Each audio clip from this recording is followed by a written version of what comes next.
presentation of Fox Sports. We are Black We are Detroit. Tigers baseball on Fox Sports Detroit is presented by Bell Tire.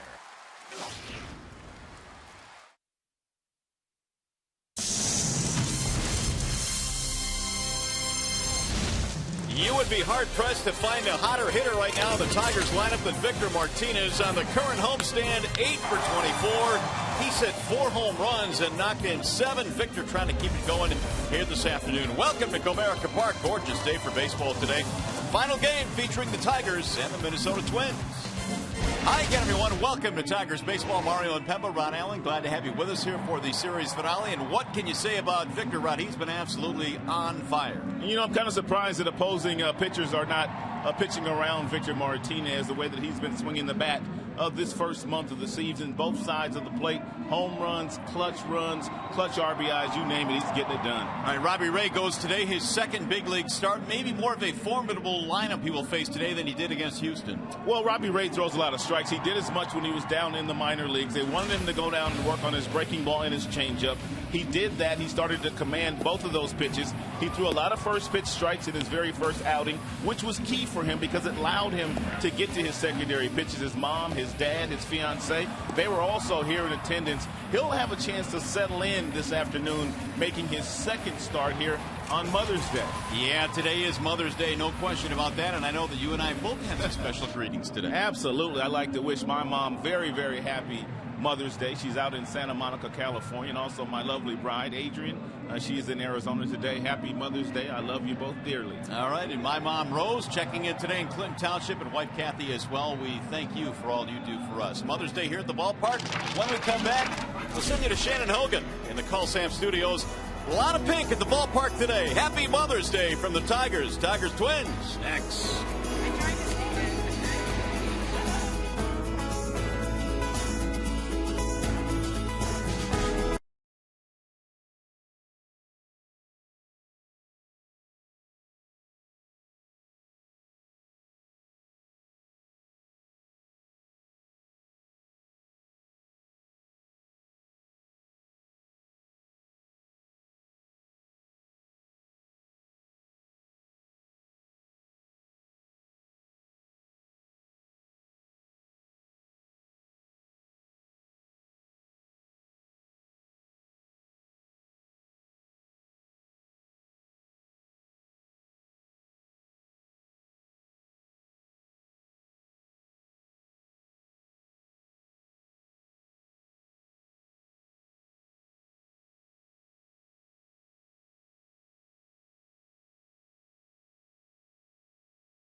here, tweaking there.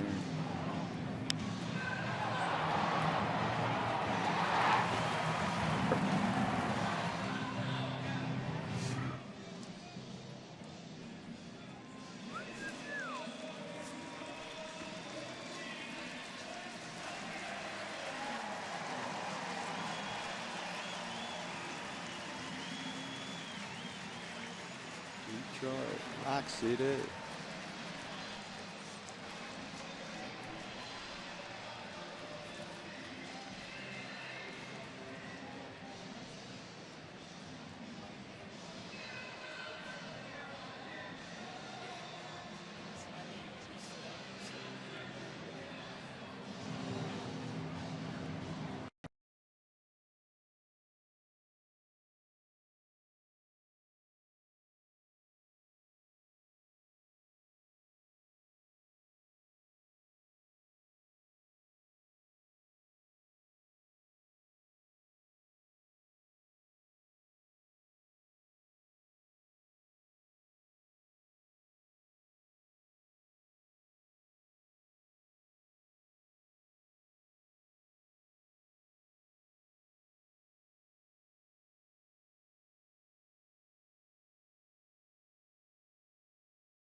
Downtown Detroit, the Detroit Tigers wrapping up this homestand and this three-game series featuring the Twins and the Tigers.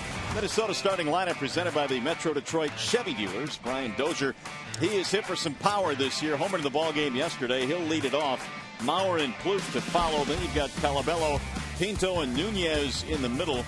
And a bottom three for Ron Gardenhire with Parmalee, Hicks, and Eduardo Escobar. And on the hill for the Tigers today, presented by Family Heating, Cooling, and Electrical, is Robbie Ray. Hey, Robbie Ray displayed a lot of poise and patience the last time he took the mound for the Tigers. His major league debut 5 days ago, first and third in the very first inning with no outs, and he got out of that jam with a mixture of good fastballs in the low 90s, real good curveball, and a nice little changeup. Let's take a look at the starting defense behind Robbie Ray this afternoon. It's presented by Beaumont Health System. You have Don Kelly, fourth game at third base this season, has not committed a miscue. Davis, Jackson, Hunter in the outfield. Romine, Kinsler, Cabrera in the infield with Don Kelly. And Alex Avila back behind the plate this afternoon. Don Kelly had a big day yesterday, earning another start here today. He will play at third base for the Tigers. And we are ready for baseball this afternoon. Robbie Ray set to go to work. Brian Dozier digs in. And here is the first pitch of today's ball game.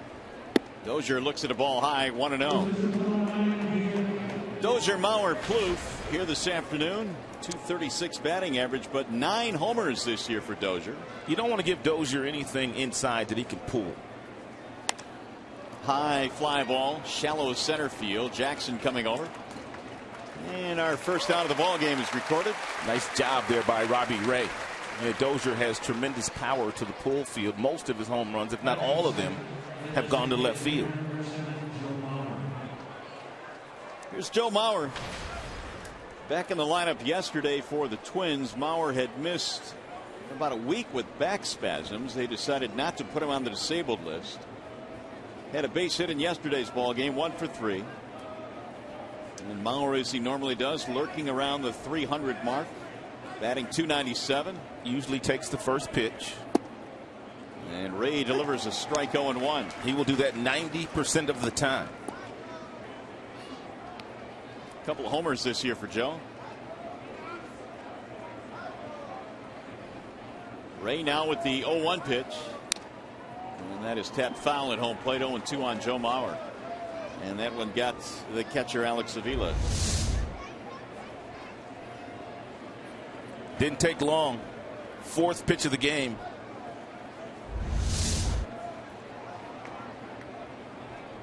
Avila trying to shake it off. It looked like it caught some of that padding covering his left shoulder. Avila really needs those ice baths that he takes after every single game. Must make his body feel awfully good. He got beat up yesterday as well. Here's the 0-2. Ball inside, 1 ball and 2 strikes. I can only imagine sitting in a tub of ice water. I used to have a very difficult time of just putting my ankle in ice when I would twist it on occasion. Those guys that catch on a day in and day out basis probably get used to it. Ball outside, 1 ball, 2 strikes, but I can't imagine either sitting in a tub of ice. 2-2 on Mauer. That last fastball at 93 was a well located fastball just off the outside corner, but really good velocity. Back up the middle. Nice play by Romine. Man, does he have some range. I'm kind of surprised that he was shaded that far up the middle against Joe Mauer. Mauer is one of those guys that usually hits the ball the opposite way, and usually the shortstop would be in the shortstop hole. But take a look at where Romine was.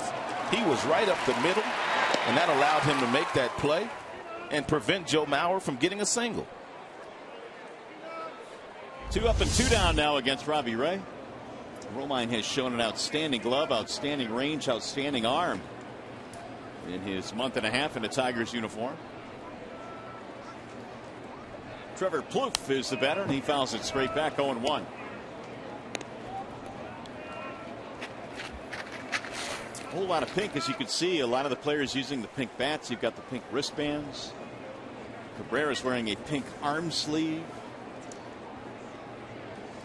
Here's the 0-1. Ball high, 1 ball and 1 strike. Even the men that are a little afraid to wear pink on this day. Including the Tigers' first baseman, Cabrera. Here's the 1-1. Outside, 2 balls and 1 strike. Plouffe would fall into that same category as Brian Dozier, their leadoff hitter. And pull happy, loves to pull the baseball. Be careful here if you throw him a 2-1 fastball. Fly ball right field. Torrey going back, drifting, and that's going to be a 1-2-3 inning for Robbie Ray. Go to the bottom of the first.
Sitting here at the ballpark on Mother's Day, plenty of the Tigers wearing the pink here this afternoon. And here's the Tigers starting lineup. It's presented by the Southeast Michigan Ford dealers. For the Tigers, Ian Kinsler, Torrey Hunter, and Miguel Cabrera. They are the top 3. Martinez, Kelly, and Jackson. Austin right now with an 8-game hitting streak. And he's been one of the hotter Tigers. Avila, Romine, and Rajay Davis, your bottom 3 for Detroit in this one. And they are facing the right-handed offerings of Samuel Deduno. Yeah, Deduno has been in 8 games so far. He has had 1 start. He hasn't won a game. He's lost a couple. He's got a nice fastball in the low 90s, but his best pitch by far is a curveball. Very seldom does he throw it for a strike, but he's got tremendous bite on that pitch, and it's awfully nasty. Ian Kinsler leads it off and takes strike 1. It'll be Kinsler, Hunter, Cabrera, the top three for Detroit. A couple of hits in the series for Kinsler. And he skies this one in the air to left center. Ball hit well. Nunez on the run, still going back. Ian Kinsler is on his way to second, and he will pull in with a two-base hit. That's a good way to start this one for the Tigers. Tigers had optional hitting on the field today. Most of the veteran players did not hit on the field, but Kinsler did. He got him a fastball that was on the inner third of the plate, and Kinsler, who has not been all that much pull happy this year, takes advantage of that fastball and hits it into the outfield over the head of Nunez. Third hit of the series now for Kinsler. That's his 9th double of 2014. Here is Torrey Hunter, who is batting .316. He has scored a couple of runs in the series. And DeDuno misses inside 1-0. Kinsler needs to be careful if he hits something to the right side of the infield with Colabello, their first baseman, playing as shallow as he is playing right now. Because Colabello, if it's hit sharply at him, he might try to go to third base to get Ian. So Ian needs to make sure he can get to third base if Torrey hits something in that direction. Right back up the middle, off the pitcher, fielded by the second baseman Dozier, who will throw him out. And that'll move Kinsler to third base. DeDuno caught a break there because that ball was headed right back up the middle. And they'll take a look at him now to make sure he's all right. DeDuno tried to dance out of the way, but it ricocheted the second baseman Dozier.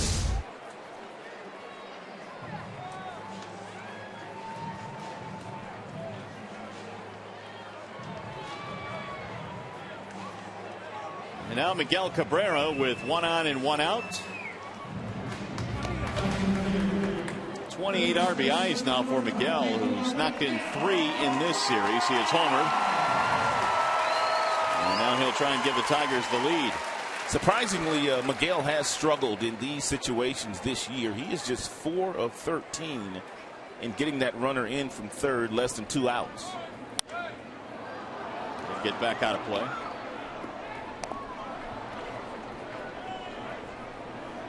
Miguel has heated up of late. 21 RBIs in his last 16 games. DeDuno in some early trouble. The right-hander out of La Romana in the Dominican Republic.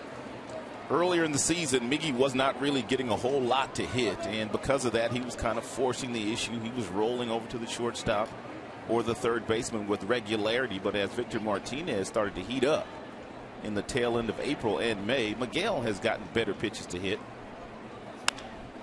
High, towering fly ball, left center field. Hicks going back. This will get the run in all the way to the warning track. Cabrera hit it a ton. He'll get an RBI, and Kinsler scores 1-0. Really, all Miguel was trying to do there, he wasn't necessarily trying to get a hit. He was just trying to make sure that he was able to get something that he could handle, that he could uppercut to hit into the deepest part of the ballpark to score Kinsler. Pulls his hands in nicely. Nice uppercut swing by Miguel. Gets the job done.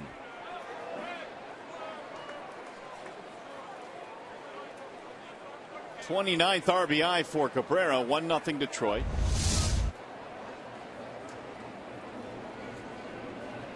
Here's Victor Martinez. DeDuno really hasn't liked pitching in this ballpark.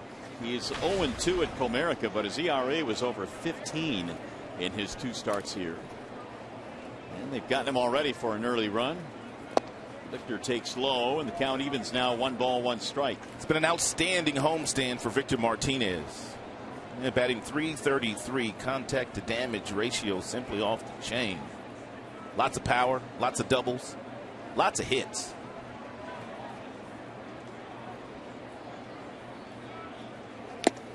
Foul tip into the glove of the catcher Pinto. Always makes you wonder on Mother's Day when all the players use pink bats for the most part. A guy that's been as hot as Victor has been, you know he has a bat over there that he really likes right now, but he switches it up today on Mother's Day. 2 balls, 2 strikes. think it was last year, Miguel Cabrera was simply on fire on Mother's Day, and he used the pink bat his first time up and made an out. He simply went back to the bat he had been using. I remember that. The pink one just wasn't quite working, so he changed midstream. There's a drive on one hop hit to the second baseman Dozier. He hits everything right on the screws these days. Well, the Tigers get a leadoff double. They get a run in on the sac fly by Miguel Cabrera.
Happy Mother's Day. My mom was special and instrumental in my life, and I appreciate everything she's done in my life, all the nurturing, all the butt whoopings, all those things. And so happy Mother's Day to all you mothers out there. I love you.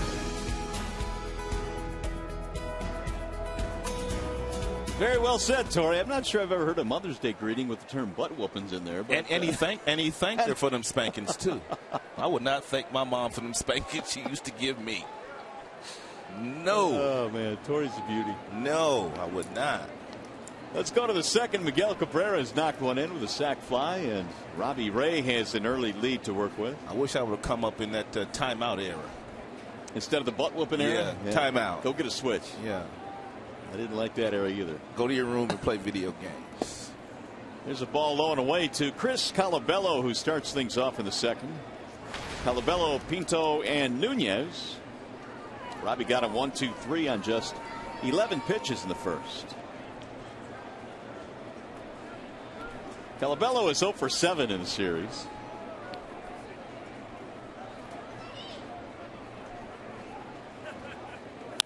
There's a ground ball to short. 2 steps to his right. Romine. Colabello is out, 1 away. How about the field conditions today? They are presented by Ace Hardware and the Scotts Company. It is absolutely gorgeous, as it should be for Mother's Day. 74 degrees. A little bit of a breeze. It is dry. It is partly cloudy, but right now you can't get much better than this. Another outstanding crowd as well in downtown Detroit at Comerica Park. Looked like a lot of moms were treated to some nice tickets today. And 42,000 here yesterday. We'll be in that same area today. Ray delivers a strike to Josmiel Pinto. First time we've had a look at Pinto in the series. Kurt Suzuki has started the first 2 games of the series. Kind of glad Kurt's not in there today. His bat's been hot. It's a ball high and away. 1 ball, 1 strike. Well, Robert and Lori, the parents of Robbie Ray, they are in attendance here again today. They were here for his first career start against Houston as well. And I'm sure they enjoyed that night, and hopefully they'll enjoy today as well. 2 balls and 1 strike on Josmiel Pinto. Lifted back out of play. 2-2 now.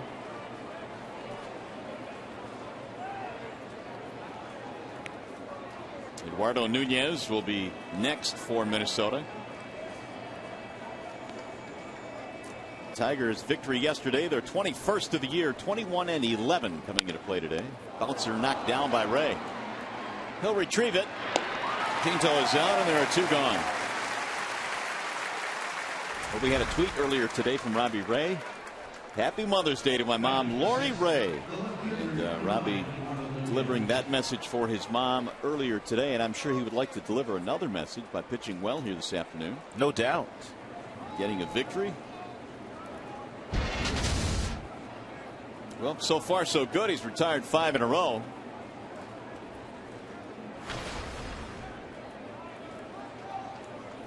Eduardo Nunez 1 for 7 in the series. Popped up. Straight up right at home plate to Vila. And Robbie Ray has another 1-2-3 inning. 6 up, 6 down.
Bottom half of the second inning, Tigers with a 1-run lead. They got their run in the bottom half of the first, and it could have been a first inning run for the Minnesota Twins yesterday, if it not for Don Kelly taking a home run away from Kurt Suzuki, their second batter of the game.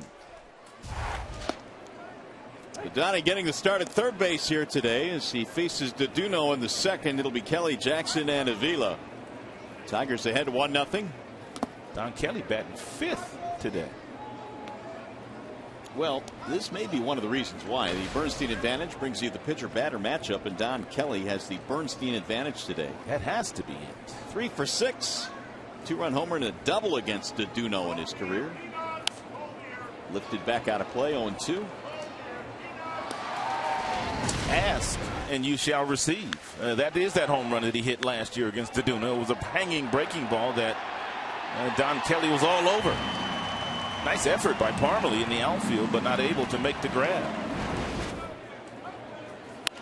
Ground ball foul. Oh, look at Vizquel with the hands.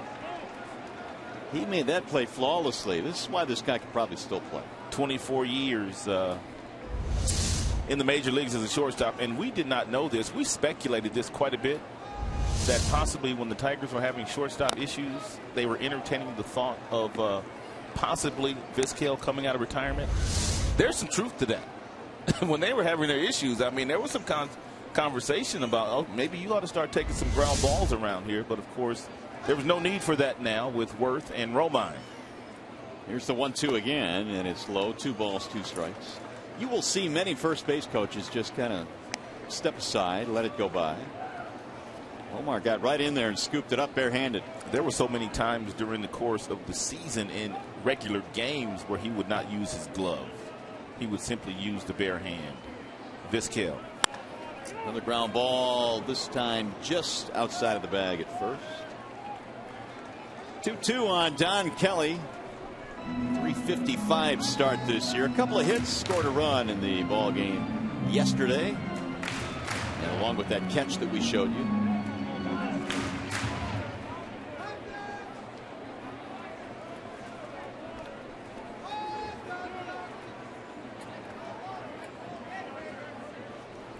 Way outside. 3-2 now on DK.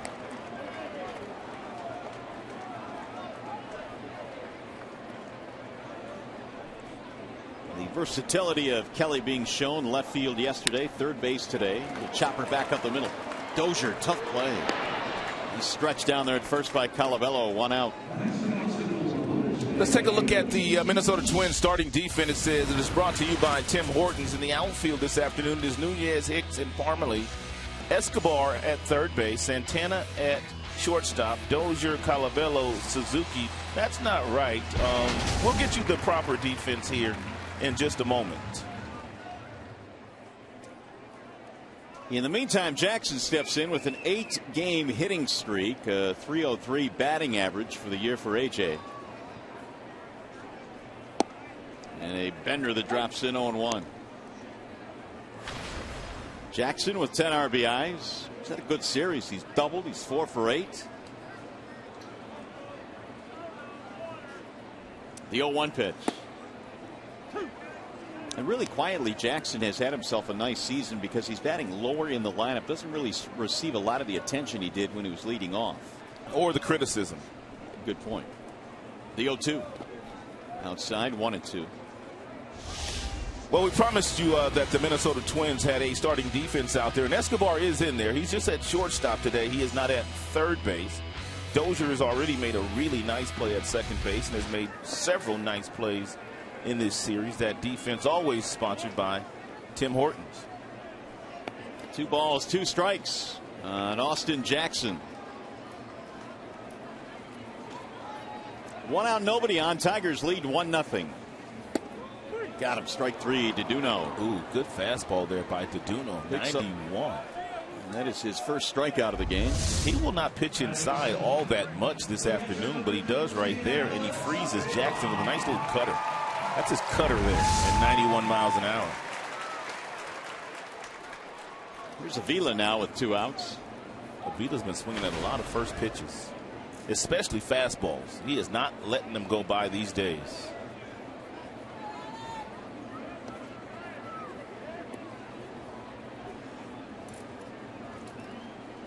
Couple of hits in the series for Alex. We'll play the second baseman Dozier on the grass in short right. Strike is the call on Avila.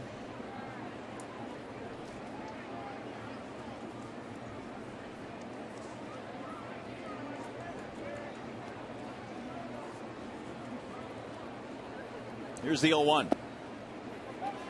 1 ball, 1 strike.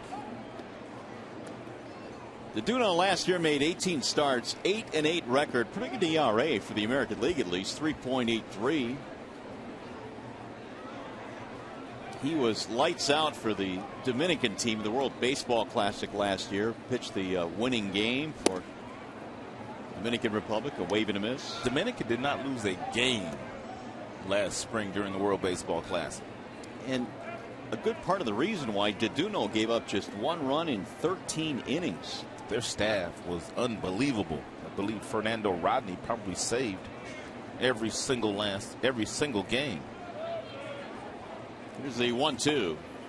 2-2 now on Avila. We told you that Duno has a fastball that will get up to 94 miles an hour, but his best pitch by far, the pitch that he likes to go to with 2 strikes, is the curveball. He'll also cut the fastball, has a slider and a changeup, but does not use those pitches as much as he uses the first 2. The fastball and the curveball.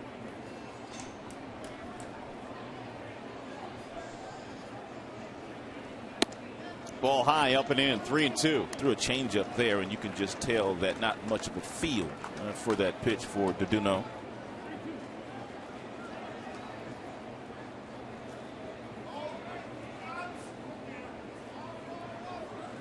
Romine next. Should Avila reach? Here's the 3-2. Ooh. And he will. Ball 4. First walk of the game for Samuel Deduno. Our predictions for today's Fox Sports Detroit Player of the Game, presented by McDonald's new Bacon Clubhouse Chicken Sandwich, are. I got AJ today. Alex Avila for me. And the crew is going with Robbie Ray. Crew yesterday picked on Kelly, and they were correct. So they're going with Robbie Ray today. Here is Andrew Romine.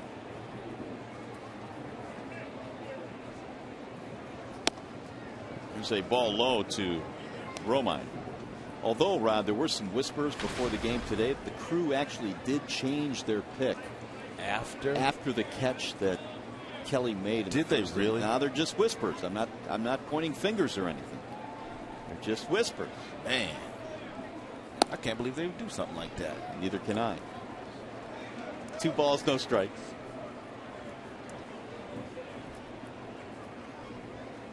Romine at 220. 1 for 7 in the series. He should get a good fastball to hit here. And Deduno has fallen behind him. 2 balls, no strikes. It'll be about 91 miles an hour. Bouncing ball, foul. Surprised Vizquel didn't dive after that one. 2-1. Tigers got a run in the first when the leadoff man Kinsler doubled, and then later came into the sac fly by Miguel Cabrera. That's where we stand right now, 1-0. And Deduno missing again. Run the count to 3-1.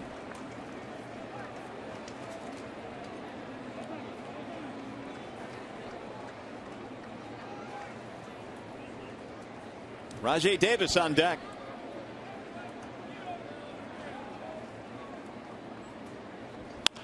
Ground ball, second base, right at Dozier. So nothing comes of the 2-out walk. No runs, a walk, 1 left. Tigers baseball today presented by Bell Tire.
You can see the pink bats being utilized by most of the players here this afternoon. Of course, these are made by Louisville Slugger, and here's what they look like before the bats are dipped into the pink paint.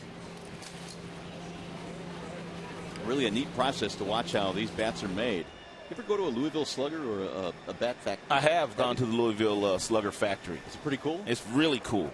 It is really cool. Louisville used to have a AAA team, and every time we would go and visit Louisville, we would all go over there and take a look, and it was really cool because you can go in there and pick out your own bats. Yeah. And for the minor leaguers, that was big because usually you don't get a chance to go pick out your own bat, your own wood, but you would go there and you get a chance to pick some really good wood. Very nice. Chris Parmelee, Chris Parmelee leading it off. He'll be followed by Hicks and then Escobar, the bottom three facing Robbie Ray, who, well, so far has looked really good. 6 up, 6 down. And it's been a good series for Parmelee. He's had 3 hits, batting .375 since his recent call up.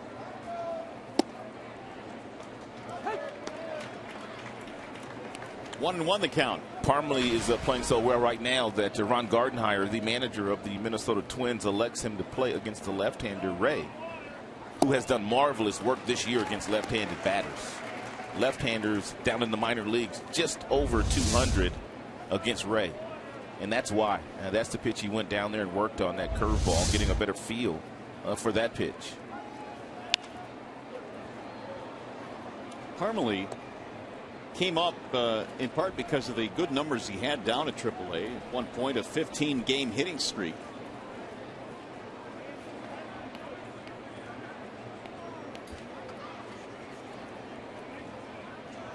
Here's the 1-2 pitch. Bouncing ball to second. 2 steps to his right. Kinsler. 7 straight retired. Let's head back to the studio now. It's time for a game break with Lindsey Hayes.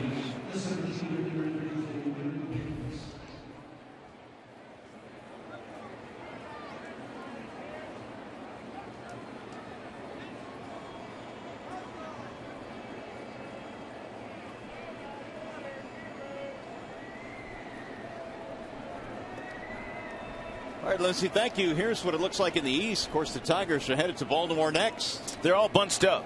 Baltimore, New York, Boston. Neither team has really distanced themselves from one another. And really all those teams have certain issues. With Baltimore and Boston always pitching. Boston not hitting very well right now. Baltimore has an outstanding offense where the Tigers will head tomorrow. It's almost like you throw all those teams in a hat and pick them out. And in terms of how they will end up in their order. And the bottom line is, whichever one of those teams gets hot as far as their pitching staff is concerned, they'll be able to put some distance between them and the teams that are in that division. Just as the Tigers did when they went on that 8-game winning streak. Their pitching was tremendous. Here's the 1-1. Hicks looks at ball 2. He has struggled. He is 0 for his last 12. 0 for 7 in this series versus Detroit. Well, he should get a good fastball to hit here.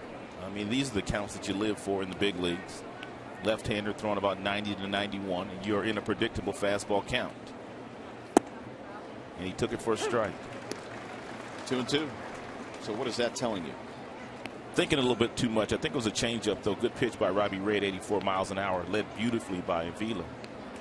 But it didn't look like Hicks was ready to swing. Now the 2-2. 3-2 on Hicks. Robbie got him 1-2-3 in the first 2 innings. Escobar waiting on deck.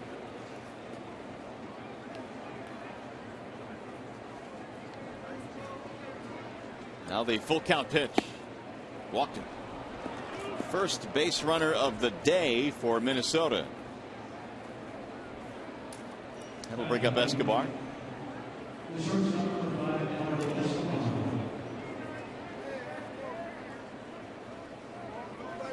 Escobar at 322. In the last 5 games for the Minnesota Twins, Escobar has made a start at left field, center field, third base, and shortstop today. Talk about versatility. He is there, Don Kelly. But make no mistake about it, he can bring as many gloves to the ballpark as he wants. But if that batting average wasn't at 322, Ron Gardenhire would not be finding as many opportunities for Eduardo. 7 doubles in his last 10 games, 382 clip as well in the batting average column. You hit, they will find a place for you to play.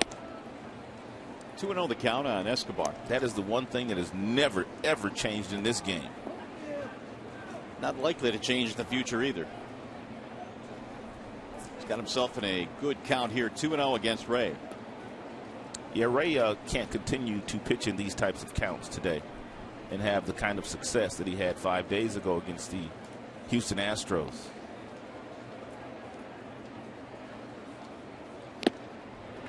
Tipped into the glove, 2-1. Robbie had an ERA of 1.53 down at Toledo, and that was good for 4th in the International League prior to his call-up. Anibal Sanchez on the disabled list. The latest word on Anibal is he will throw a simulated game Tuesday in Baltimore and will proceed from there. Well, they got him picked off. Cabrera throws down to second. Tag is made. Out at second base is Hicks. That's a nice job there by Ray, and it's a really good job by Miguel. Miguel knows that the pick is on. He knows that Hicks has been picked off. So look at Miguel come and meet the baseball as it's coming to him from Ray. He comes to get it. He clears his way out so he can give Romine a really nice throw inside the bag. Executed perfectly. That's the line you want to throw down to second base if you're a first baseman. Therefore, you don't ever run the risk of hitting that base runner in the back. Will go down as a caught stealing. 2-2 on Escobar.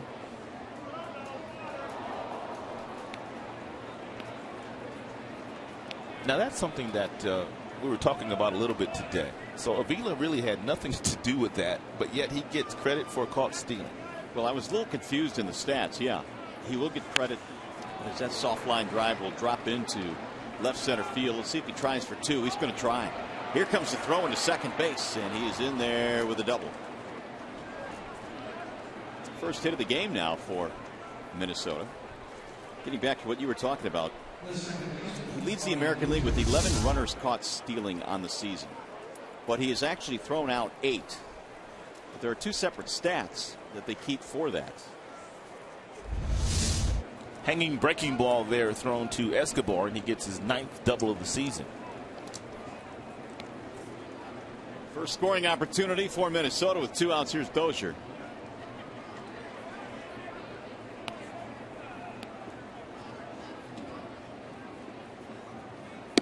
And he takes ball 1 high. Dozier has hit 9 home runs, including a 3-run shot in the ball game yesterday, after the Tigers jumped out to a 6-0 lead. The only runs that Scherzer would end up giving up in that game.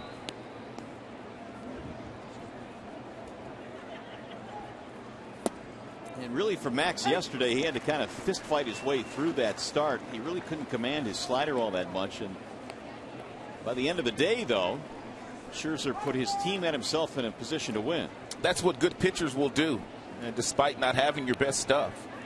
You go out there and battle, you claw, you scratch, and give your team a chance. Ball's hit the dead center, moving back Jackson to end the inning. No runs, a walk, a double, 1 man left. Here comes the bottom of the 3rd.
Detroit is brought to you by Comerica Bank, a part of Detroit and the community since 1849. by Dodge. Hurry into the Dodge 100-year event and see how good we look for our age. And by AT&T, mobilizing your world. Back here at Comerica Park, we wish you a happy Mother's Day here at the ballpark. The Tigers on top of the Twins. 1-0 is our score. Samuel Deduno back to the hill facing Rajay Davis. Deduno, as we mentioned earlier, when Jackson took a third called strike inside, doesn't usually pitch all that aggressively inside, but has done so today. And one of the reasons may be the way the Tigers have been flexing their muscles in this ballpark with their bats.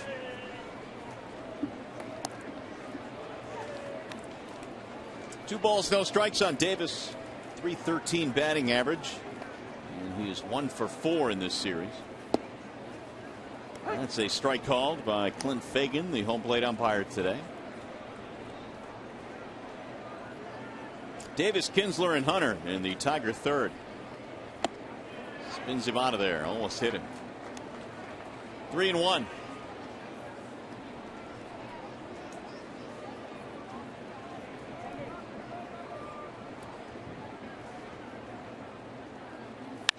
Slice to the second baseman and right at Brian Dozier. They need to try someone else because Dozier, he can play some second base. Yeah, no kidding. Hey, Saturday, May 24th, the Tigers face the Rangers at 4:08. It's the 20th annual Negro Leagues tribute game. The first 10,000 fans receive a Detroit Stars replica cap. If you'd like ticket information to receive one of these nifty caps, call 866-66-TIGER or visit tigers.com. Tigers do a wonderful job here. Not only do they play that game, but they have a Negro League weekend. So they are bringing awareness to some of the players that played in the Negro Leagues. Ian Kinsler takes ball 1 low. Really has become a nice event here. That Detroit Stars cap. Pretty cool to be sporting. So make your plans to be here. The Rangers in town. There's a drive toward left field. Nunez on the move. Kinsler's out 2 away. Nunez is not a left fielder by trade. He's an infielder. Took a wrong route, but able to recover.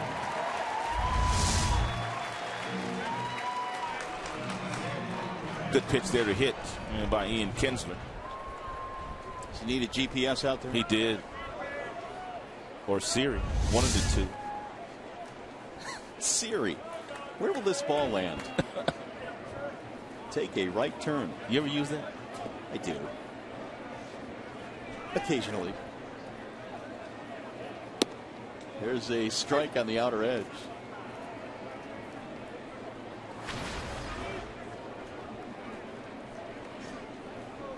Hunter hit one back up the middle off the pitcher his first time and nearly got hit there. We can tell this story now because he's not here anymore. Jim Leland last year, when they were having difficulty with their closer situation, he asked Siri, whom should my closer be? And Siri came back and said Phil Koch. Remember he told us that story? That's one of the great stories. He actually did that too. So I can tell it now. I should have told it yesterday when he was here. Your closer should be Phil Koch. Here's the 1-2. Oh, look out. Torrey again had to buckle out of the way. He's pitching him aggressively inside. A lot of the right-handers. And the reason for that is he does not want to allow these guys to get their arms extended. I mean, we're talking about a lot of guys that are batting 300 and above. So they've obviously been getting good pitches to hit. Fly ball, right center field. Hicks to his left. And Deduno gets himself a 1-2-3 inning.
Day to my mother and all the other mothers out there.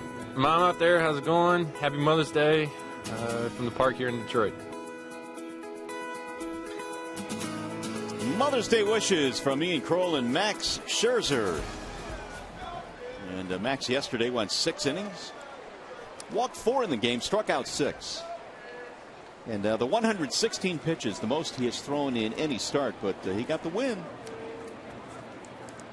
And just kind of chilling today on Mother's Day. As Robbie Ray goes back to work, Joe Mauer leads it off. Mauer bounced out his first time up. Ball 1 low to Mr. Mauer. Max, his next assignment will be in a very hostile environment. That would be Fenway Park in Boston next Thursday.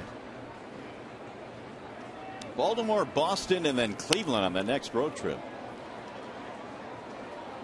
1 ball, 1 strike on Mauer. Should be a good trip. A couple of East clubs.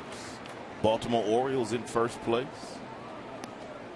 Yeah, I think the Tigers will get a pretty good read on where they stand early on this season with the first 2 series. Then, of course, going to Cleveland. Here's the 1-1. Breaks one up high. 2 balls, 1 strike.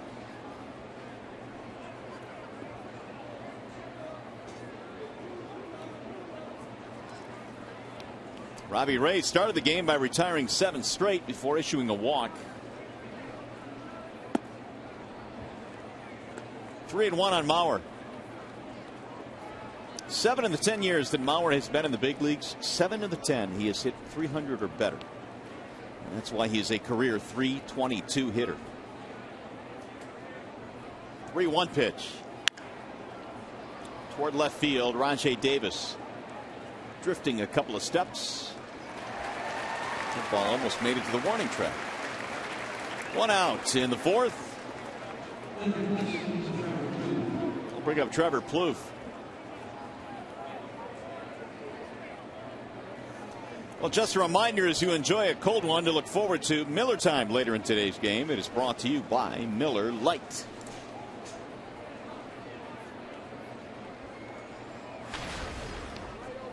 Here's Trevor Plouffe.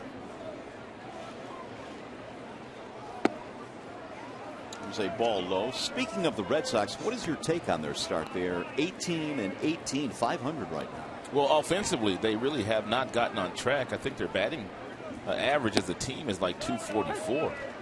I mean, the highest batting average on their team right now is like 282. So Big Papi hasn't gotten loose yet. Pedroia not playing like Pedroia. John Lester is pitching well, but not a whole lot to talk about right now. They missed Jacoby Ellsbury, I will tell you that much. Fenway Park, which has always been a really tough place to play in, they are only 10-11 this year at Fenway. That doesn't seem right. No, not at all. Plouffe now gets ahead 3-1. So the breakdown on Robbie Ray today, while he is getting outs and is still throwing a shutout, he has not thrown as many strikes as he would like. Yeah, he's fallen behind quite a few guys. There's a drive into center field. Jackson will move over. Another fly ball out. That one to center.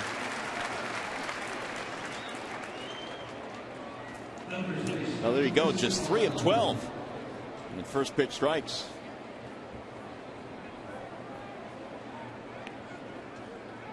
Another jam-packed ballpark today and a gorgeous afternoon as we wish you a happy Mother's Day from Comerica Park. Tigers will draw over 3 million fans again this year. It's remarkable, the fan support. Ball 1 to Colabello. And today is just as perfect as it can get. Not too hot, not a lot of humidity. 74 degrees right now. A little bit of cloud coverage. Colabello fouls it away. For as good as Colabello has been this year and for the tremendous April that he had and the great story he really hadn't done a whole lot against the Tigers. No. Tigers have a great staff, though. He is 1 for 16 against Detroit this year.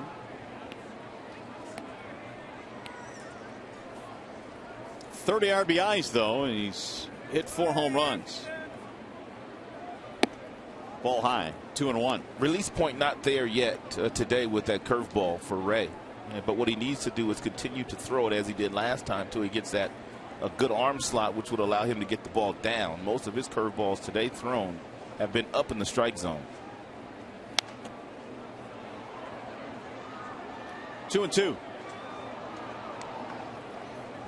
Colabello had an unbelievable year last year down in the International League. He was the MVP, actually, of the International League. 352, 24 home runs. Osmil Pinto waiting on deck. Colabello, once the property of the Detroit Tigers, and signed out of a tryout camp. Stayed about 20 days before they let him go. The swing and a miss, and Colabello struggles against Tigers pitching. Continue a 1-2-3 inning for Robbie Ray as we again send our well wishes to all of our Tiger moms out there on Mother's Day.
Fourth inning, and as Miguel Cabrera strolls to the plate for his second at bat today, let's take a look at yesterday. Miguel got a hanging breaking ball his first time up and hit the ball the opposite way for a 3-run home run just over the outstretched reach of Parmalee, their right fielder.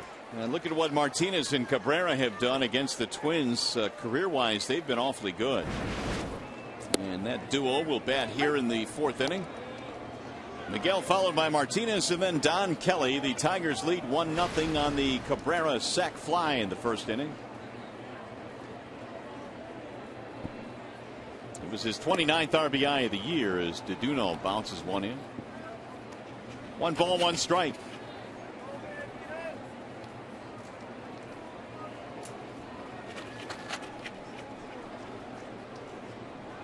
Two for 7 in the series for Miguel. Straightens up on a pitch inside. 2-1 the count. Looked like a changeup there at 84 miles an hour thrown by DeDuno.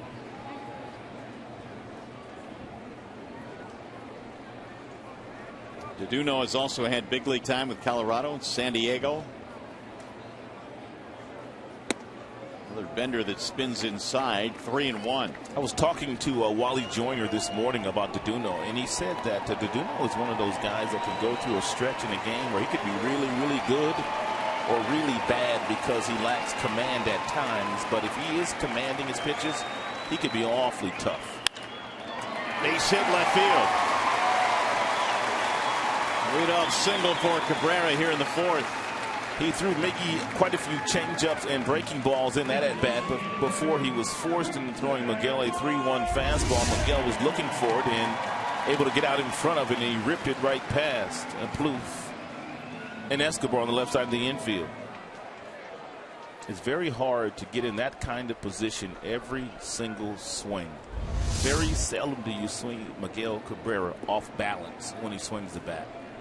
It's amazing, really. So here is Martinez. Victor grounded out 4-3 his first time up. The average at 325. Miguel, real good base runner, and he knows that DeDono has that really good curveball. So if he bounces one, don't be surprised if Miguel gets a really good break and is able to get to second base on the wild pitch.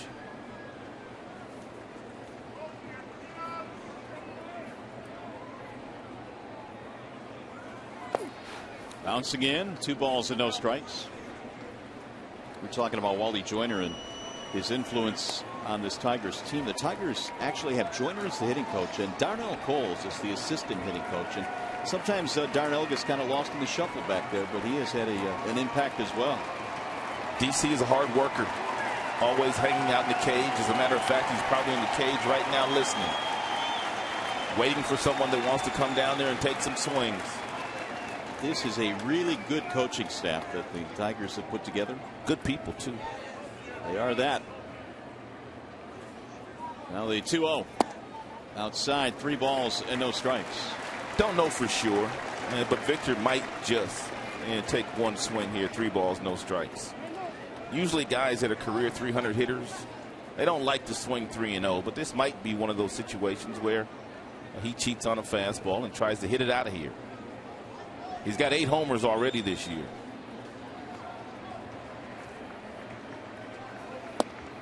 He is taking, and it's a strike. You mentioned some guys don't like to hit 3-0. I've always wondered why. Because usually when that pitcher throws that ball 3-0, one, he has an idea that you might be swinging if you're a guy like Victor or Miggy. So he's not really going to throw it right down the middle of the plate. And a lot of times you would just get yourself out. Back up the middle. Dozier can't get it into center. Cabrera will cruise into second and stop there. But if you take the 3-0 pitch at Victor did right there, then you know DeDuno has to come right back with another fastball, which he did at 89 miles an hour. And the thing that you admire about Victor that a lot of power hitters don't do, he'll just take his single right there. He was trying to hit the ball right back up the middle. He wasn't necessarily trying to hit the ball into the seats. That's why he is such a really good professional hitter. Back-to-back singles for Cabrera and Martinez. Tigers have something going here in the 4th inning, and now Don Kelly will stand in. I know Don Kelly has decent numbers against DeDuno, but it might not be all bad if you're Brad Ausmus to give him the sack bunt here so he can get Miggy and also Victor into scoring position. Miggy in scoring position now, but get him over to third with just 1 out. Plouffe is on the grass at third, expecting. No sign there. 1 ball, no strikes.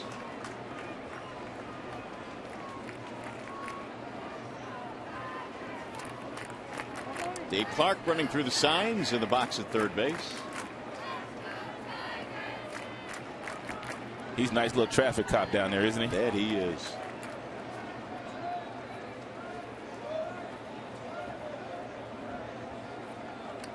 Here's the 1-0.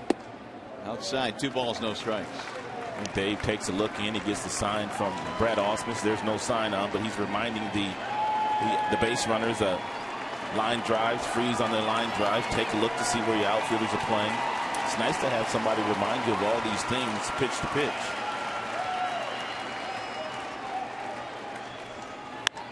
Kelly pops it up. Shallow left center field. The shortstop Escobar called off. Hicks will make the catch. So Kelly retired, 1 out. Time now for you to tweet your photo using hashtag Detroit Fan Photo for a chance to have it shown in an upcoming game broadcast. It's brought to you by AT&T. It's hashtag Detroit Fan Photo. Let's see if Jackson can get it done now. AJ struck out back in the 2nd. And DeDuno struck Austin out with a fastball inside looking.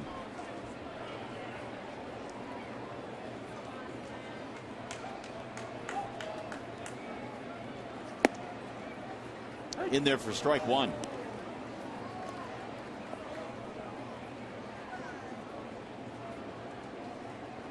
You know, Jackson was a threat to score 100 runs every single season, batting in the leadoff slot, but even lower in the lineup he's found a way to score runs. 18 this year, which is 2nd on the team. There's a drive to left center, base hit. Cabrera coming hard to third base. They're going to send him home. Miggy will score. Jackson knocks one in.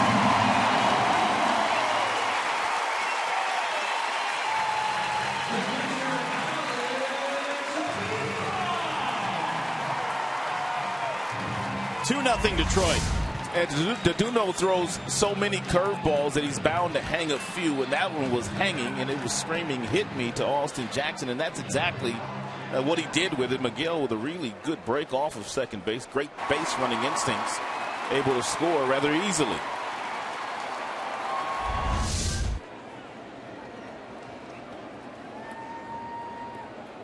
Five for 11 with 2 RBIs now against DeDuno and a home run. Cabrera comes around to make it a 2-0 game, and here is Alex Avila. Avila walked his first time up, and DeDuno delivers a strike. 0-1.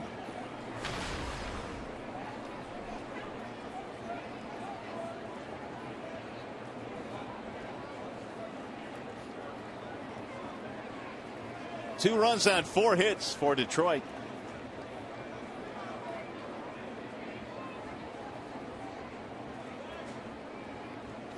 The 0-1 is outside. Get away from the catcher Pinto. Go to the backstop. I don't know if Pinto was crossed up there or what, but it appeared that he was crossed up. And that will probably go as a pass ball. That it will. So now a base hit could get you a couple of runs here.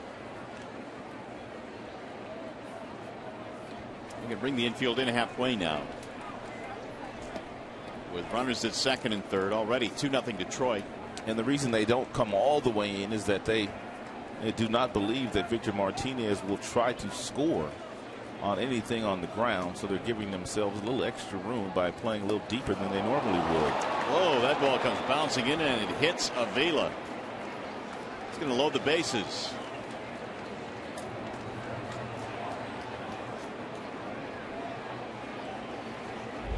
Where'd this ball hit? Wow. Ooh, and then right off the knee.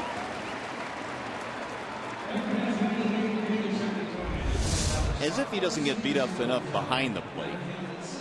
At the plate, he takes one off the knee now, and that'll load the bases. Anderson comes out. They have a chat with DeDuno. They are loaded up for the Tigers.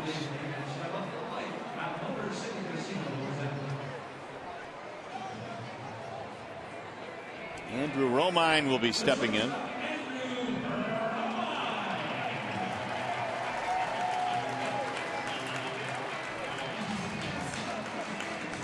Romine is 0 for 1, hit a ground ball his first time up. Tigers have gotten a run on the Jackson RBI single. And right now they got him loaded. Martinez, Jackson, Avila.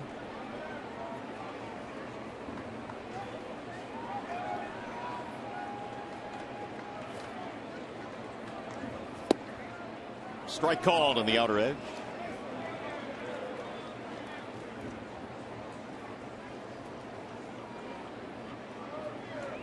Romine so far this year has knocked in a couple. Grand opportunity here with the bases loaded, 1 out. Bouncing ball to short. Oh, it hit the runner. It hit Jackson coming down the line at third base. That will be a base hit for Romine. And the shortstop gets a put out. Jackson is out. That hit him pretty good, too. Now here comes Ron Gardenhire here.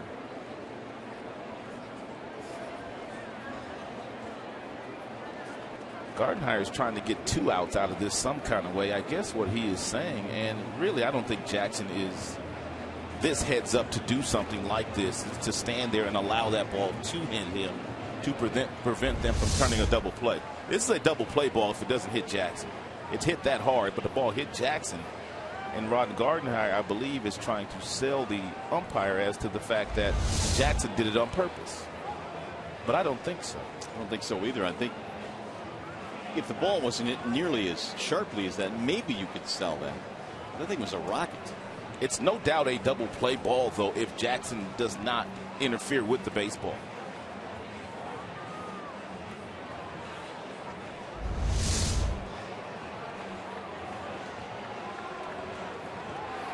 Miguel right now giving Jackson the business. Gardenhire continues his argument. Who says managers' arguments are dead with instant replay? And there he goes. Country Joe says, see you later. Country Joe gave him some rope. Listened for a little bit. And now he's tossed him out.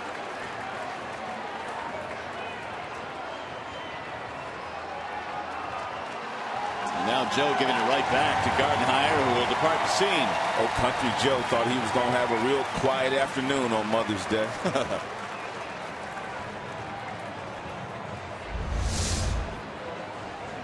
And now the heave-ho in slow motion for you.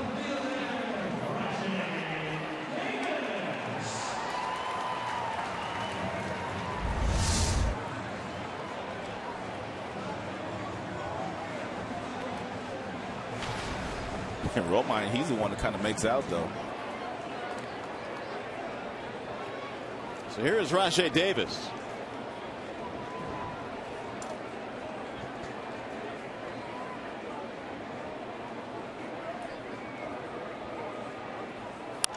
There's a bouncing ball to third. Trevor Plouffe will throw across the diamond to finally end the inning. 4 in the books here at Comerica.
Brought to you by Comerica Bank, a part of Detroit and the community since 1849. New Chevy Silverado light duty and heavy duty lineup. And by Arby's. Try Arby's Smokehouse Brisket Sandwich today. 2 runs, 5 hits Detroit. No runs, 1 hit for the Minnesota Twins. And Deduno with a little bit of an escape back there. He gave up the run on the RBI single by Jackson, but Austin was hit on a ground ball by Romine. Turned out to be a big play in that inning. Deduno has thrown 69 pitches. And as we go to the 5th inning, Josemiel Pinto leads it off.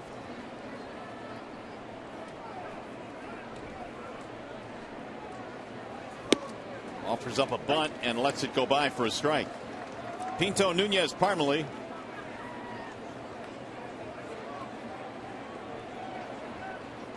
Robbie Ray got him 1-2-3 in the 4th.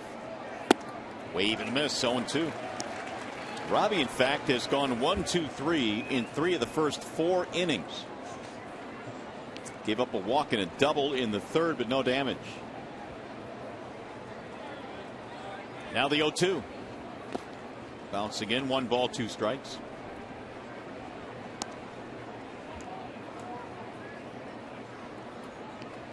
Pinto hit one right back to the mound his first time up. He's 0 for 1.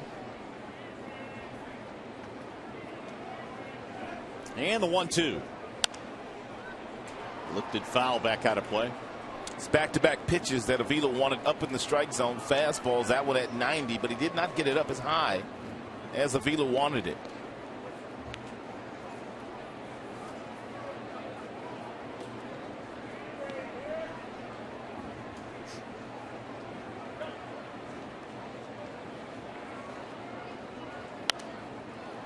Another one back out of play. Pinto last year came up in the final month of the season and opened up some eyes. He hit over 300. 342 as a matter of fact. Well over 300. He's got some pop. 5 homers already this year. A little bit outside. 2 balls, 2 strikes. And he's sharing time with Kurt Suzuki, the other catcher. Batting average not very high, but the power numbers not bad. 2-2 is off the end of the bat foul. How in the world are you in front of a fastball like that at 91 and a 2-2 count?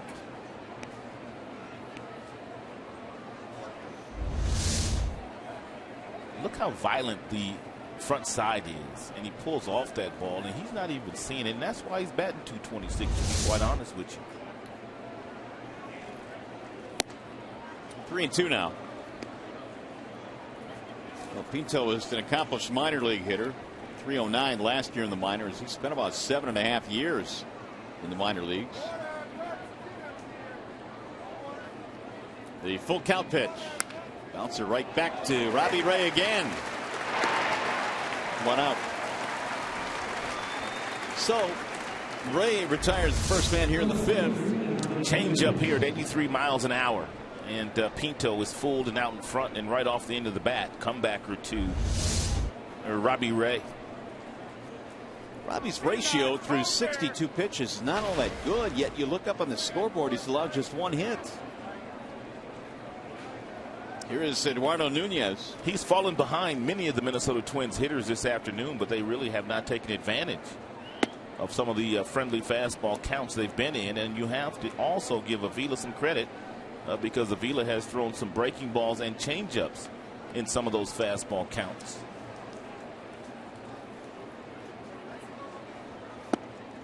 Now again, the count is 2 balls and no strikes. There was an example of that. A breaking ball at 82, which missed.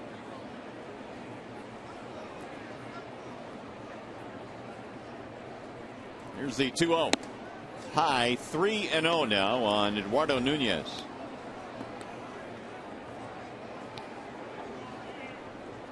Robbie retired the first 7 straight in this ball game, then gave up a walk and a double.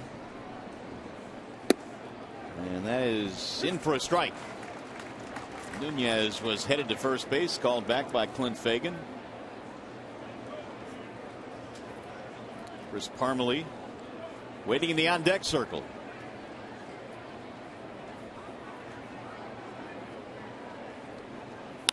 .3-1 is on the ground and through, base hit left field. Second hit of the game for Minnesota.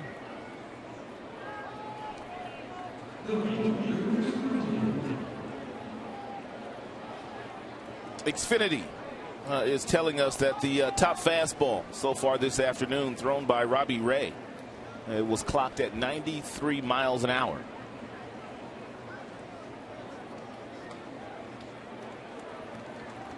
Spectacular afternoon here at the ballpark. Another full house here at Comerica on Mother's Day. Does not get much better than this. Check swing, strike called on Parmelee. Supposed to run into some warm weather in Baltimore as well, so the guys will have a chance to get out there and really start to sweat. Really haven't had much of an opportunity to sweat this year because most of their games have been played in colder weather.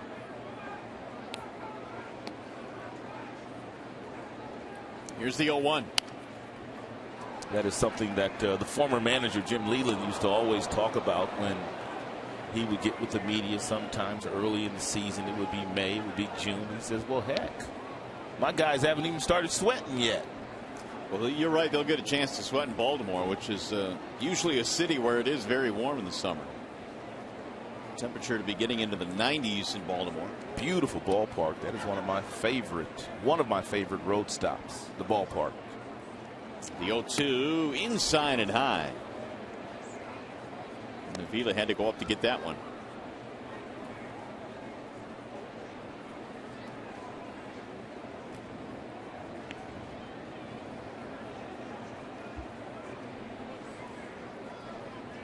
Tigers had 5 hits today, only 2 for the Minnesota Twins.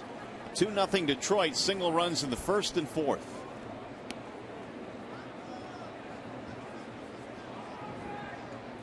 And the 1-2. Grounded foul. Here's what that road trip will look like. 3 in Baltimore, off day Thursday, 3 in Boston, 3 in Cleveland. And that next homestand, you better hurry up and get your tickets. Only 4 games on the next homestand. Then it's out to the West Coast for the ball club. So really the month of May, a good portion of it will be spent away from Detroit. Low and away, 2-2.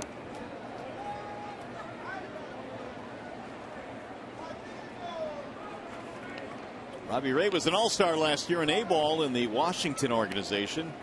Then he was promoted to Double-A. Finished 11-5 combined in the minor leagues last year, in a key, if not integral part, the most integral part of the Doug Fister trade.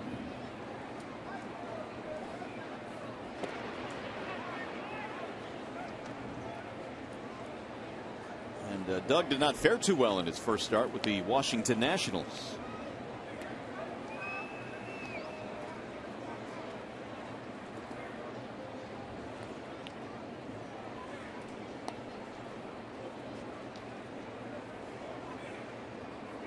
Runner goes. Swing and a miss. Avila's throw. Down at second safely is Nunez. Parmalee is out. 2 gone.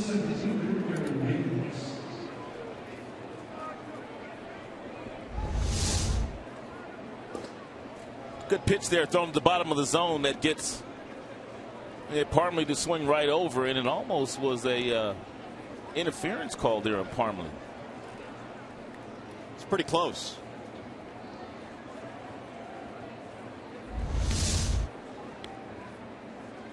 Here is Hicks.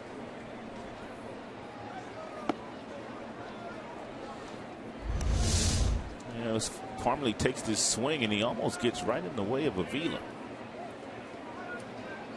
Kind of peeled out right there at the end,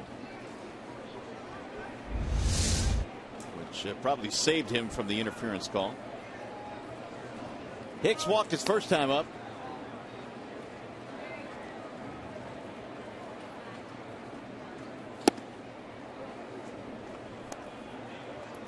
Two and 0 now on Aaron. So again, the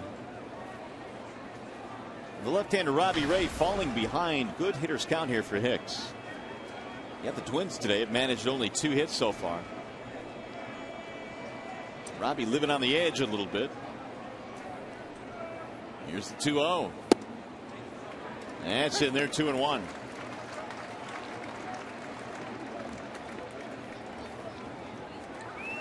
Ray's first big league start against the Astros. He went 5 1/3, allowing 1 run.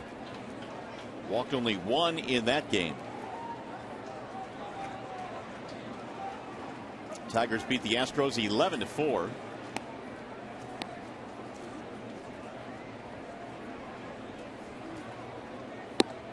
That's outside, 3-1. With that victory, Robbie became the Tigers' first starting pitcher to win a major league debut at age 22 or younger since Jeff Weaver did it back in 1999. Dream Weaver. Robbie's still only 22. 3-1.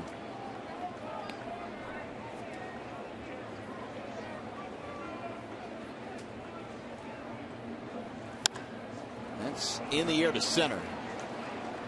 Where Jackson is cruising over, and that is that for Minnesota. No runs, single, steal, 1 man left. Bottom of the 5th coming up. Tigers baseball presented by Bell Tire.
Out on Mother's Day, the Tigers so far are treating them to a 2-0 lead as we go to the bottom of the 5th inning, and Samuel DeDuno back to work.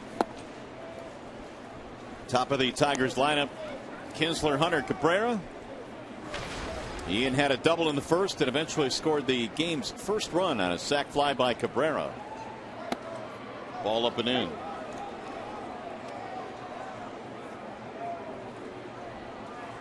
Okay, make it 1-1. Kinsler having words with Clint Fagan.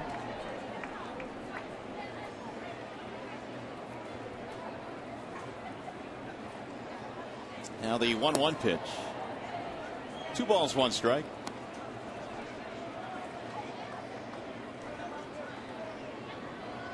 Well, DeDuno, his ratio is not all that good either. He's thrown a lot that have missed the strike zone today. That ball is drilled deep into left field, way back. Nunez going back to the wall and gone. He hit the strike zone with that one. Number 3 for Ian Kinsler. Ian's had 3 outstanding at-bats this afternoon against DeDuno.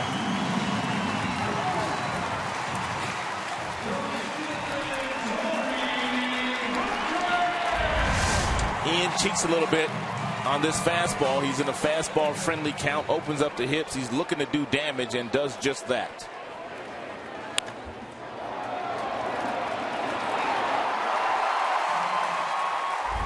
th RBI as well. Tigers now have 3 runs on 6 hits.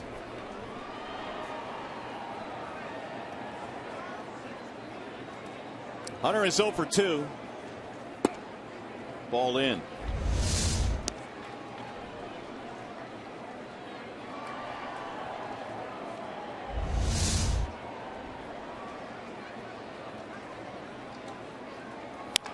Bouncing ball, shortstop side, scooped up to his left by Escobar. 1 out. Well, on Mother's Day, we talked to some of the Tigers before the game. Here's Miguel Cabrera on his mound. My mind, I think it's one of the reasons I play baseball. I always thank God because give me an opportunity to have a great mother. He teach me everything what I know right now in life. You know, I always say thank you to her because she gave me everything she has when I was grow up. Miggy and his thoughts on his mom. I don't think there's anything like the mother and son relationship. It is awfully special. And you can really hear that in many of the Tigers that we talk to. And we ask them to talk about their moms. It's not that dads don't play a huge role, but moms are always around. A lot of times dads are at work, and especially with a lot of these baseball players when they were younger, moms were the ones that were driving them to Little League practice and driving them to travel ball and whatnot. 0-2 on Miguel, and that little guy's got himself a souvenir.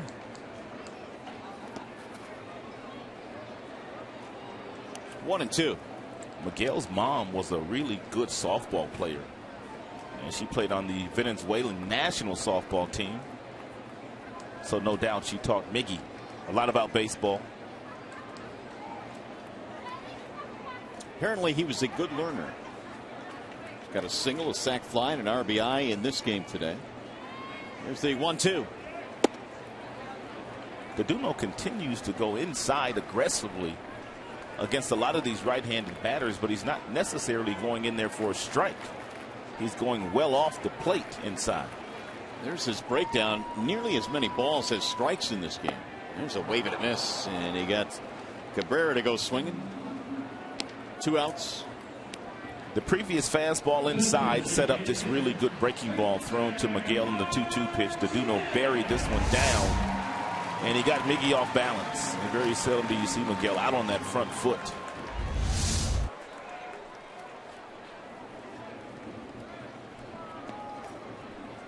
Here's Victor Martinez.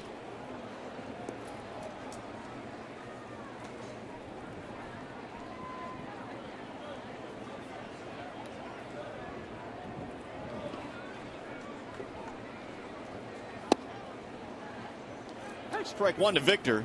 Victor will be one of the premier free agents that hits the market this winter. Hanley Ramirez of the Los Angeles Dodgers, also a free agent. Kung Fu Panda, another infielder, free agent. Victor's going to be at the top of the list, though. He continues to perform the way he's performing. Here's the difference that the first half is from this year to last, or the other way around, last year to this. 218 last year at this time, and now 328. And if you're a team that covets Victor as a free agent, if he doesn't re-sign with the Tigers, I mean, you could be getting yourself a catcher, you could be getting yourself a DH, or you could be getting yourself a first baseman. He's got options. 1 ball, 2 strikes. The days of catching every day are over, though, but he can, as the Tigers have shown, they can fill in nicely at that position. And he can play some first base, too. And I don't know about you, but I think he's played some really good first base. That he has.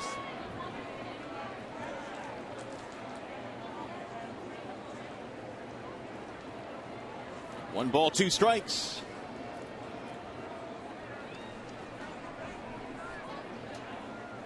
Swing and a miss. So Martinez is strikeout victim number 3 for Deduno. The Tigers get another run, though, courtesy of Mr. Kinsler. Ian goes deep. It's a solo shot, and we go to the 6th.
Ray making his second major league start. Not all that efficient as far as the strikes and balls that he's throwing today, but he stayed off the barrel of the bat. He's gotten several fly balls.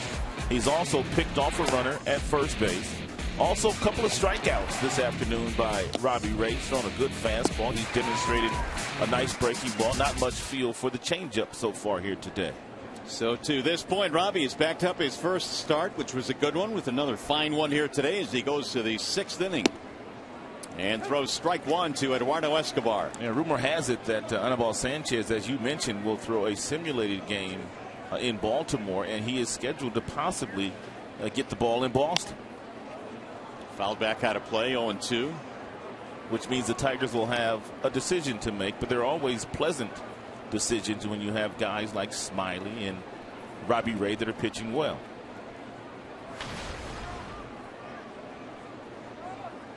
.333 for Escobar, doubled in the ball game today. Here's the 0-2, and it missed low. 1 ball and 2 strikes. The question you always are faced with: does Robbie stay with the team, pitch out of the bullpen? Does he go back to the minor leagues, pitch in the rotation? Great point. Into right field. Here comes Torrey. He'll get there. 1 gone. Game break time. Let's go back to the studio now. Lindsey Hayes.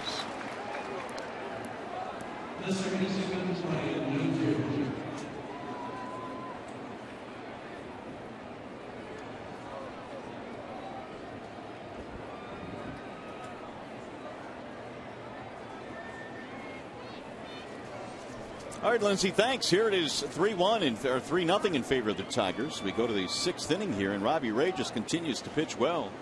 He's got Dozier up there with 1 out, and he looks at a strike, 0-1. Dozier has hit the ball in the air twice, and many of Robbie's fly balls here have been hit to center field or the deeper parts of the ballpark. That's smart pitching in this ballpark. 1 ball, 1 strike on Dozier.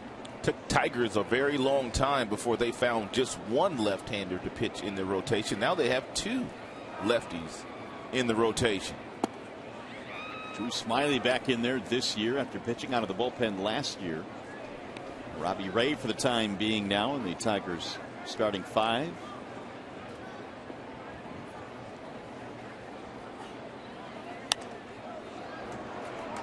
Two balls, 2 strikes.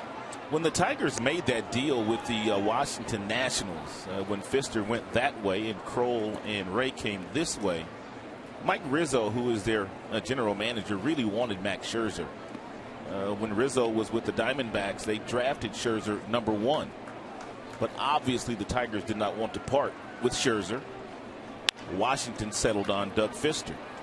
In the hole of Romine, he'll have no chance there and unable to take it out of the glove cleanly. But Ray was the guy the Tigers really wanted. They really wanted him in the deal. They felt like he would be a really good starter at some point in time in the major leagues, and they were trying to get a little bit younger too. That'll be a base hit for Dozier.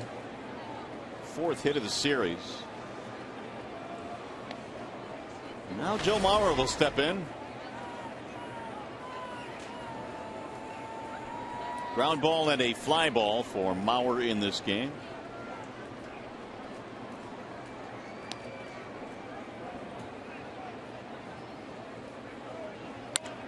There's another ground ball, foul. Mauer usually does not like to swing at the first pitch, but every now and then, and you really don't know when it's coming, he'll just anticipate that he's going to get a fastball and he will ambush you. He tried to do that to Robbie Ray there. Another souvenir.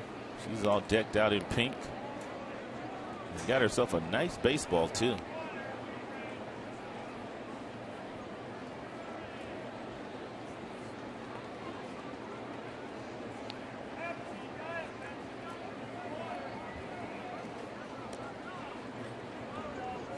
Dozier can run, and quite a few steals already this year.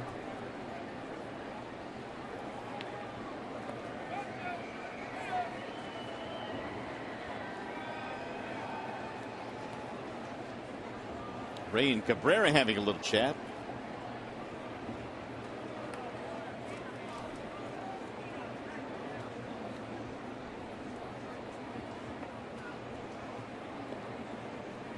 Avila leads the American League, having caught 8. Sets up outside for Mauer, the 0-1. Strike called, 0-2.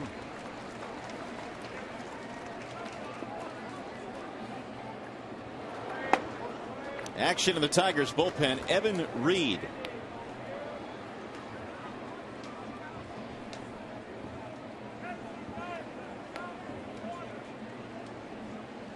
Only 3 hits allowed today by Ray. The 0-2. He'll get back out of play, third base side. Mauer won himself an MVP back in 2000. He's also been the winner of 3 batting titles. His catching days are over, and he will strictly be a first baseman from here on out. He is DHing today. Of course, he's just coming back from the back spasms.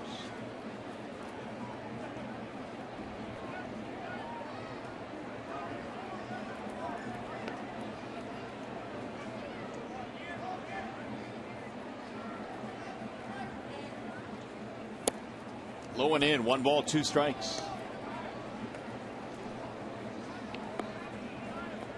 Robbie now at 91 pitches. Let's see, in his last start, Ray threw a total of 86, so he's gone beyond that.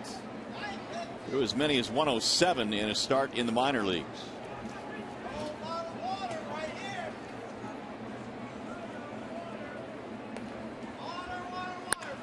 Stroke to center field. That's a base hit. And Dozier will get to second, and then the Twins now have something going. That's the first hit of the day for Joe Mauer. I don't think Robbie Ray got this fastball up as high as Avila wanted it, and Joe Mauer with that classic inside-out swing rips one right over the head of Andrew Romine.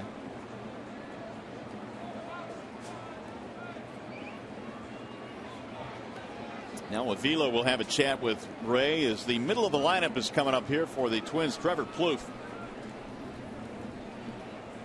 leads the American League in doubles with 14. He's put the ball in the air twice in this game, 0 for 2. Prior to this game, in the first couple of games of the series,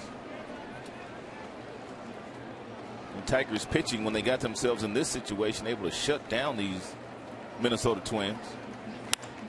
Back up the middle, off the glove of the pitcher, the shortstop Romine. They're going to turn a double play, and Robbie Ray made that happen. Sometimes it is better to be lucky than good.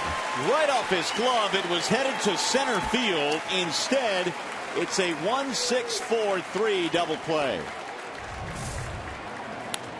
A little bit of fortune there for Robbie Ray.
Don Kelly starting things off here for the Tigers. We go to the bottom of the 6th inning, and the Tigers get a well-placed double play on the deflection off the glove of Robbie Ray.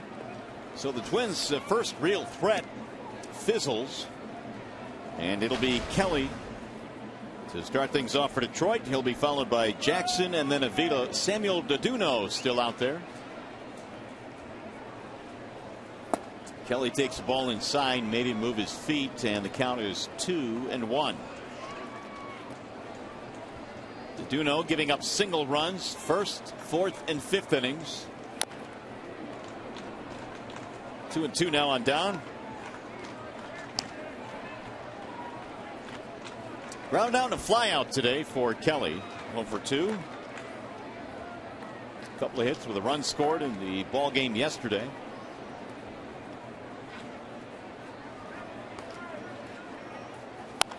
Bouncer foul. Look at Vizquel again. Stop it. Stop it, Omar. Stop showing out.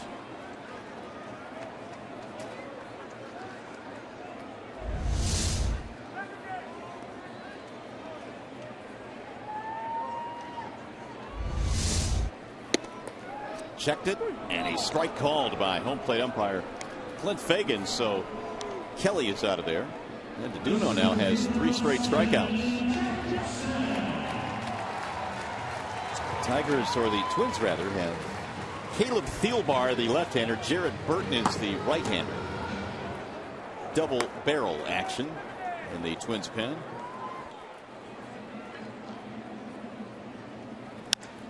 That is hit in the air to right center field. Hicks and Parmalee converge, and it's Parmalee. 2 up, 2 down. Hey, the Tigers conclude their weekend series with the Texas Rangers on Sunday, May 25th. It's a 1:08 start. It's Sunday Kids Day, and all kids 14 and under receive a free Detroit Tigers starting rotation poster. And you can get tickets by calling 866-66-TIGER or visit tigers.com. Ian Kinsler and Joe Nathan playing against their former club.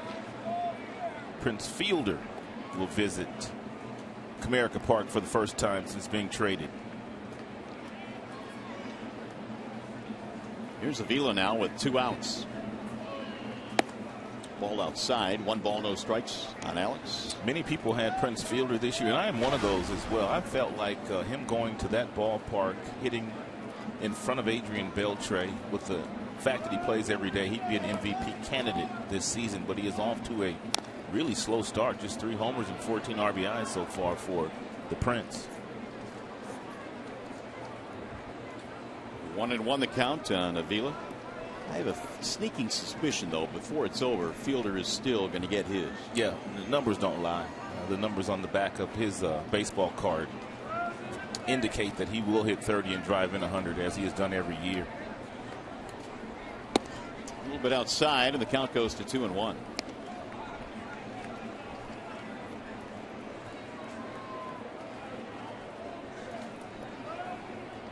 Alex hit by a pitch on a ball that bounced well in front of the plate in his last at bat, and he took it right off that front knee too. 2-1 is rolled foul. 2-2.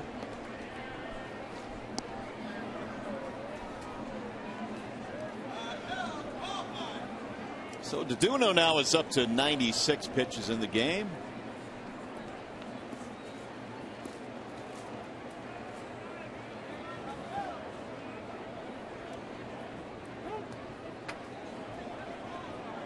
Here's the 2-2 offering.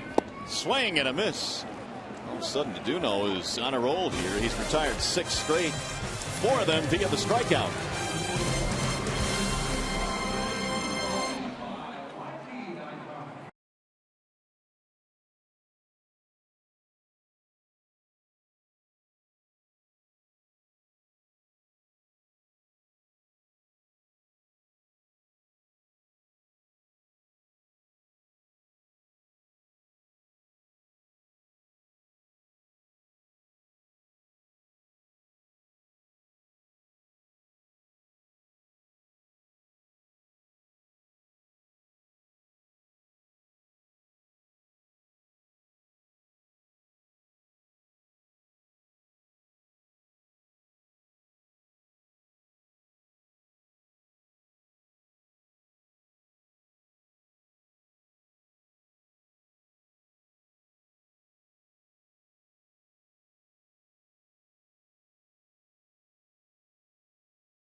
The Comerica Bank game summary. Miguel Cabrera with the fly ball to the outfield after a double to lead off the game by Ian Kinsler, and then Austin Jackson got a hanging breaking ball from DeDuno, and he was able to drive in Miguel Cabrera, and then Ian Kinsler. He played long ball in the 5th inning, so good game today so far by Ian Kinsler. Well, the Tigers have gone to the bullpen now. It is a wall side windows pitching change, and you've got Mr. Al Albuquerque in. Albuquerque's done nice work this year with the base on balls, and that's really the one thing that they preached to him at the end of last season and into spring training. Throw more strikes, command your fastball, your slider is a very good pitch. He will face 4, 5, and 6 as we travel to the 7th inning this afternoon. And it'll be Colabello to lead things off for Minnesota. Tigers had 3 runs, 6 hits. Minnesota no runs on 4 hits. You always like the fact when Albuquerque can start a fresh inning and not come in with runners on the base paths, because he doesn't hold runners all that well, and at times they will steal second base against him. So it's good to see him come in a situation with nobody on, fresh, clean inning for Albuquerque. Colabello, a ground out and a strikeout. And that is in for a strike. 0-1. Back into that bullpen, sort of shaping into form now for Detroit. Albuquerque, Kroll in the 7th. Jabba in the 8th. The closer, Nathan, in the 9th. Well, the numbers don't lie, because the Tigers bullpen ERA has come down significantly and continues to come down after a very shaky and slow start. Colabello waiting on a 1-1. Bouncing ball, third base side, scooped up by Don Kelly. They have really done a job on Colabello. Lots of off-speed pitches thrown to Colabello, and he has pulled a lot of them right to the third baseman and the shortstop. And then he's been late on his fly balls flying out to right field. So he's caught in between right now, Colabello. Here's the graphic proof on the bullpen. The ERA from April 27th to the present, 2.70. So you see that it really has improved. Give the Tigers starting pitching some credit for that. They've been going real deep in games. Therefore, that bullpen not overused. Ian Kroll right now warming up. Postmeal Pinto has hit the ball twice to the mound. Robbie Ray went the first 6 innings in this contest. There's a strike, and it's 1-1.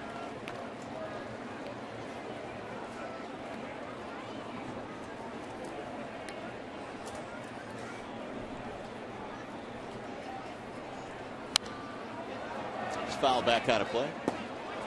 Well, so now, Rod, you've got Robbie Ray, who turns in 2 really good outings here. And as you talked about, there's a possibility that Sanchez will be back and ready to go in his next start. The question is, does Robbie Ray go back down? They've got options. Let's put it that way. I don't think it's a necessity for Robbie Ray to go back down to the minor leagues and pitch in the rotation. Because the Tigers' rotation right now is intact. So if they feel like he could help them out of the bullpen, then why not? There's a soft base hit to left field for Pinto. 1 on, 1 out here, the 7th. But as you say, good problems to have. Robbie Ray coming up here in 2 starts, acquitting himself quite well. The thing that Robbie Ray did very well, he did not beat himself with base on balls. He threw lots of strikes in his first couple of outings. Here's Eduardo Nunez. Single pop-up and a steal today for Nunez. That base hit is the 5th of the afternoon for Minnesota. Tigers have 6 hits on the board, and they lead 3-0.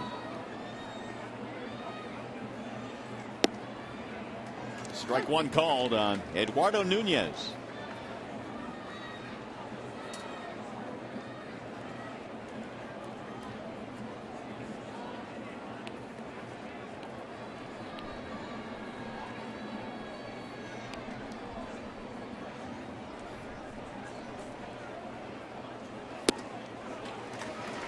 Two. Albuquerque gets ahead with the breaking pitch. Slider. A legitimate swing and miss pitch, especially when it's located where he located that last one to Nunez.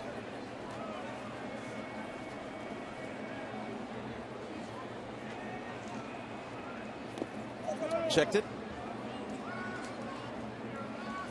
If the Tigers win today, they would finish up the homestand at 5-2. And again, they would do what you try and do, just win series. Win as many games as you can at home. Tigers 13-7 in their home ballpark this year. Last couple of years, they've been outstanding in this ballpark. They don't lose a whole lot here.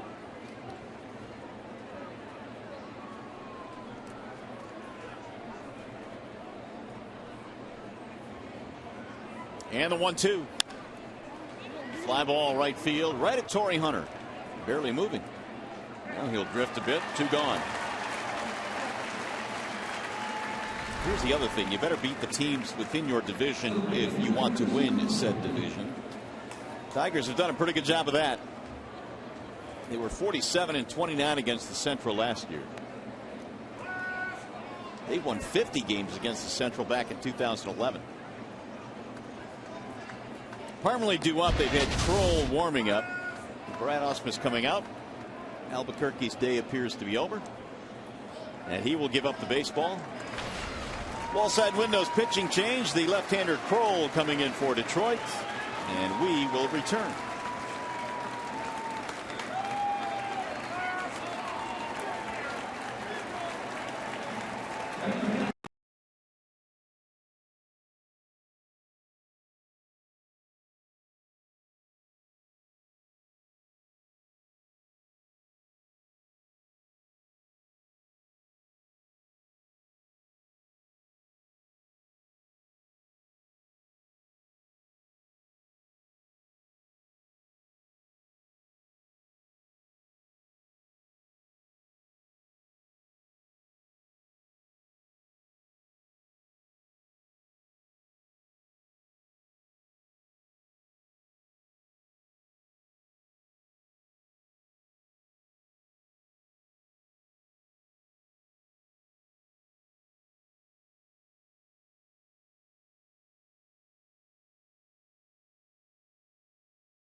Fox Sports Detroit is brought to you by Mitsubishi Motors. Mitsubishi Motors invites you to find your own lane. And by Bell Tire, get the lowest tire price, period. Bell Tire. Sparkling afternoon here in the Motor City. The Tigers on top 3-0. And looks like that little guy's conked out. No, he's awake. Tigers have given him a 3-0 lead. And now the Tigers have gone to the pen. It'll be Ian Kroll. 15th game now that Kroll has been in, and one of the reasons why the Tigers ERA in that bullpen is so good. Kroll, a main reason. He's been really good lately.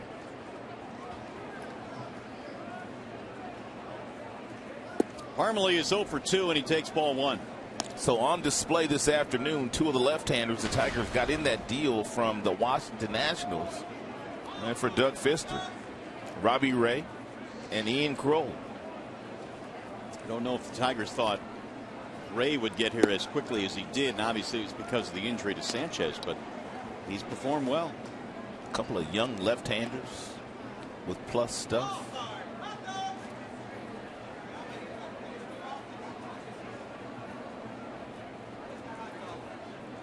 Here's the 2-0. Parmalee looks at the ball. 3-0. You don't want to put him on. That'll bring the tying run to the plate.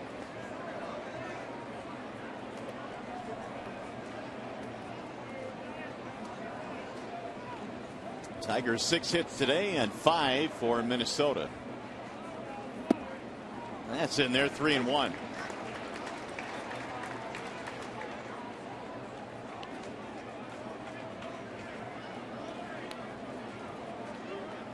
Parmalee has 3 hits in the series, and now 3 for 10. Line drive, base hit, right field. It'll hold the runner at second base. Pinto stops there, and now the Twins again have something brewing. First and second with 2 outs. It's a 91-mile-per-hour fastball that is right down the middle. Sitting on a tee for Parmalee, and he didn't miss it. Hit totals are even at 6 apiece.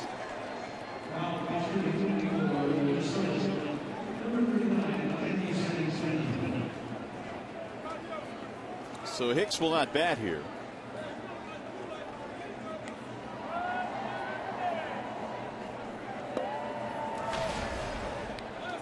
Santana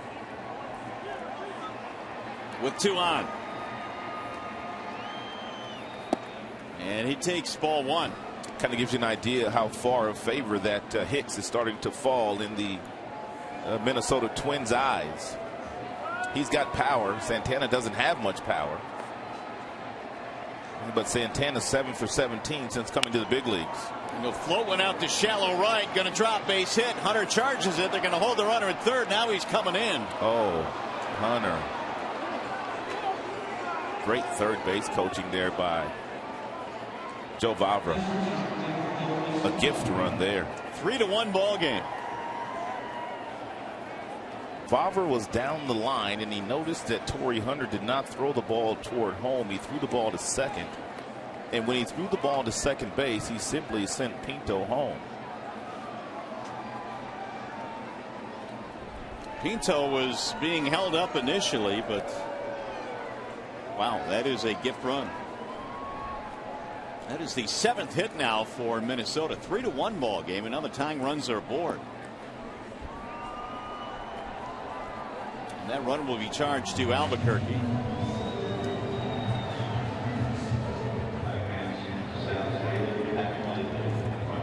Jeff Jones out to have a chat.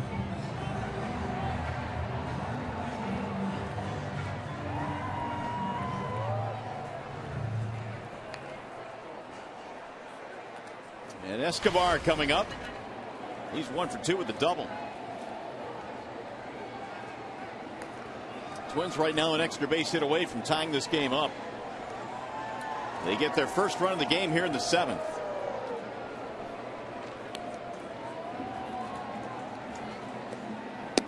Ball outside, 1-0.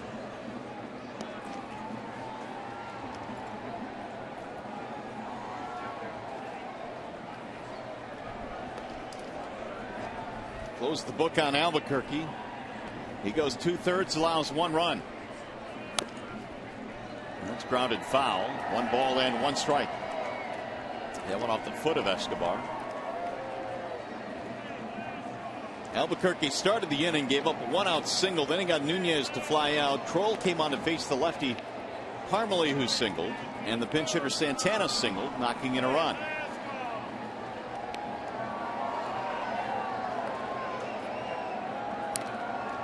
Fouled off. 1-2.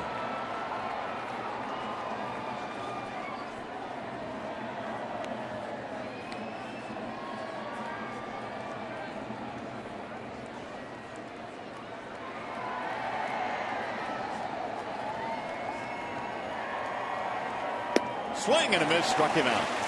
Escobar is out, so are the Twins. They strand a couple of runners. They get a run, though. Time to stretch.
Rod back here at Comerica Park. Glad you are with us. Happy Mother's Day to all of our Tiger moms out there. And well, Robbie Ray had to make his mom happy today. Another good outing. Oh, no doubt about that. The one thing I like about Robbie Ray is the fact that he throws a lot of strikes.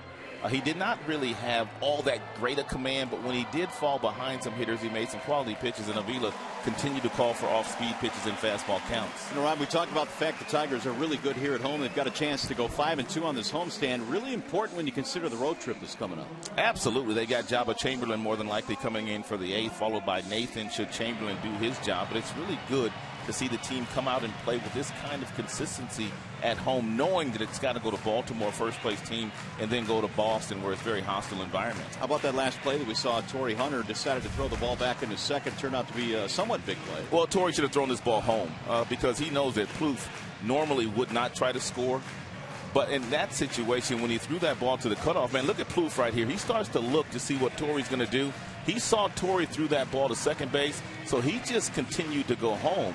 Had Torrey thrown that ball home, then Pinto, he doesn't try to score there. So give Pinto some credit. I called him Plouffe there, but give him some credit there for good base running. Danny Santana stays in the game. He'll play center field. He pinch hit for Hicks. Jared Burton is the new pitcher now for Minnesota. And Burton's got a nice arm. Fastball will clock at about 94 miles an hour. He's not particularly having a good year so far this year. He's walked more than he's struck out, and his ERA is approaching 7, but he pitched some really good baseball last year for Minnesota out of that bullpen. Andrew Romine will lead off for Detroit. It'll be Romine, Davis, Kinsler facing the right-hander Burton, who delivers a strike 0-1. Romine had a single. That was back in the 4th inning, 1 for 2. They'll shoot that one foul back out of play. No balls, 2 strikes.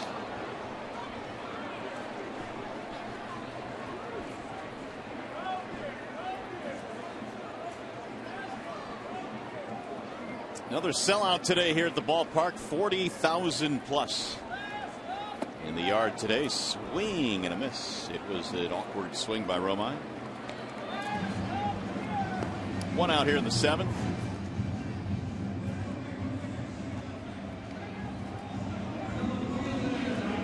There's 6 strikeouts now for Minnesota pitching as you check out the Tigers box score. Kinsler a couple of hits, including a homer. Cabrera has a hit, an RBI. Rajai Davis 0 for 2. Strike called.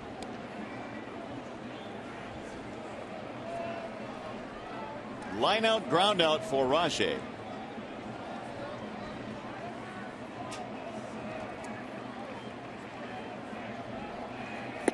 Swing and a miss. 0-2 the count. Jared Burton is out of Westminster, South Carolina. Big league time with a couple of different teams, Cincinnati and the Minnesota Twins. He pitched for the Reds from 2007 through 2011. 1 ball, 2 strikes. It appears that Deduno and now Burton here today trying to make the Tigers uncomfortable by a lot of fastballs inside. They've made the Tigers right-handed batters move their feet all afternoon long.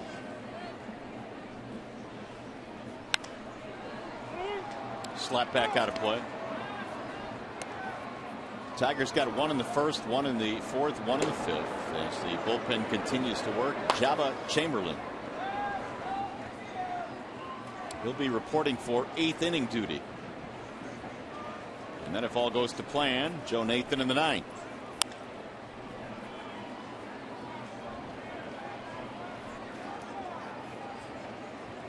1-2 on Davis, who grew up in Connecticut, and Rajai really didn't have his sights set on playing Major League Baseball when he was a kid. He wanted to play in the NBA,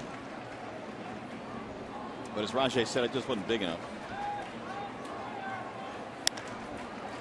High fly ball, shallow center. Santana coming in, calling everybody off. Turned into a fairly tough play. 2 gone for Kinsler. And back in the 5th inning, Samuel Deduno, the starter for the Minnesota Twins, laid one in there for Ian Kinsler, and Kinsler hit it out of the ballpark for a solo shot. Big day so far for Ian Kinsler. Double, homer, scored a couple runs. So give Kinsler another multi-hit game, which gives him 15 this year.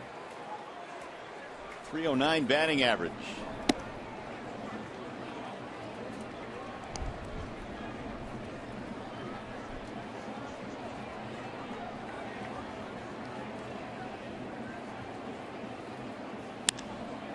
Fly ball left field. This one will stay in the park. Nunez under it. And that'll be a 1-2-3 inning for Jared Burton. 7 in the books.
Hey, let's check out our game summary today. The Tigers on top 3-1 right now as we play in the 8th inning. Ian Kinsler, big day, couple of hits, home run, double, 2 runs scored. Robbie Ray in his 2 starts with Detroit. Well, he's gone 11 1/3, 1 earned run, and Austin Jackson extending his hitting streak to 9 consecutive games today.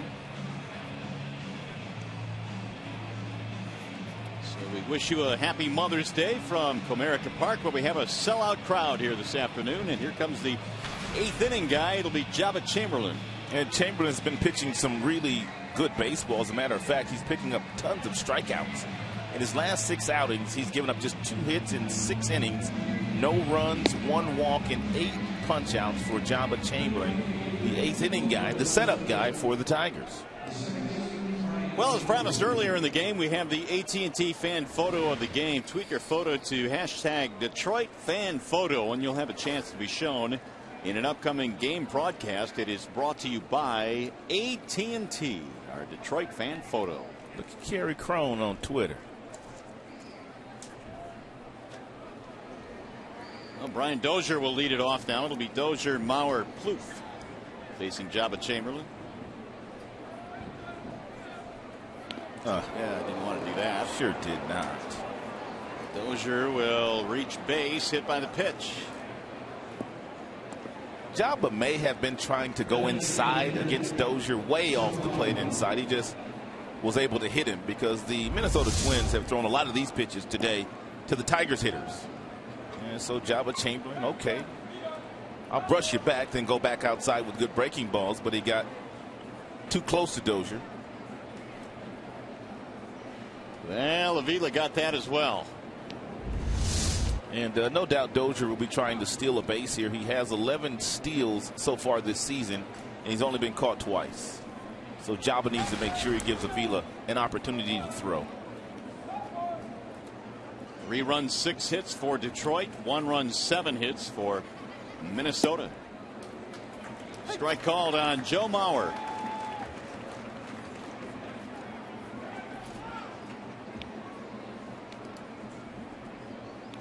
1 for 3 for Mauer. Dozier, with his elbow barking right now, takes his lead at first.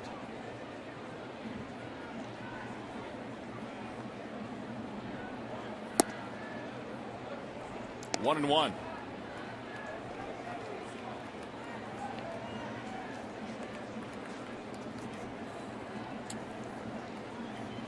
In case you're wondering, Joe Mauer has grounded into 2 double plays this season. Number 3 would be beautiful, which makes it very important for Java not to allow Dozier, the base runner at first, to steal second.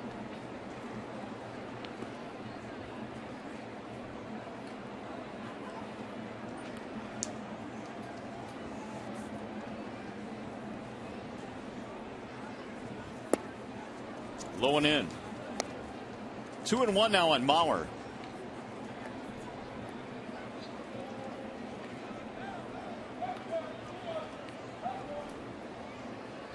Just 2 earned runs over his last 13 outings, which has covered almost 12 innings. He's got 16 strikeouts in that span. As he chases Dozier back.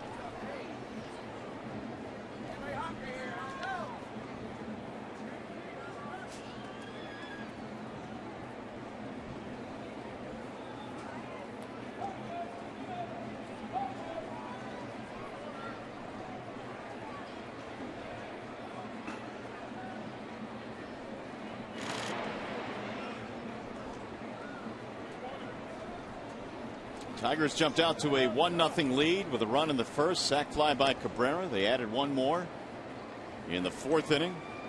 RBI single by Jackson, extending his hitting streak, and then the home run by Kinsler in the 5th. Dozier looking to steal. He's getting out antsy over there. May be good for Java this time to hold the ball. There he goes. Here's the throw. Couldn't hold on to the baseball. Safe at second base. Dozier has his 12th steal. He picked the right pitch to run on for sure. It's a hanging breaking ball that's up. Easy ball for Avila to throw, but not with the jump that Dozier got, but he almost got him.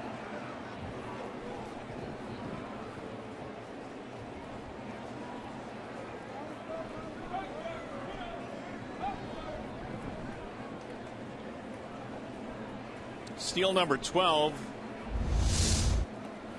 for Dozier. Ties in with Rajai Davis for second in the league. Altuve has 13 steals, and Joe Mauer now has taken a walk. Tying runs on here for Minnesota in the 8th. Trevor Plouffe coming up. Jeff Jones coming out of the dugout.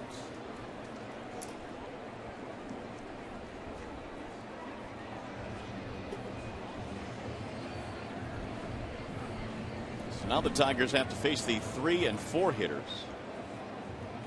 With nobody out here in the 8th inning, leading by 2.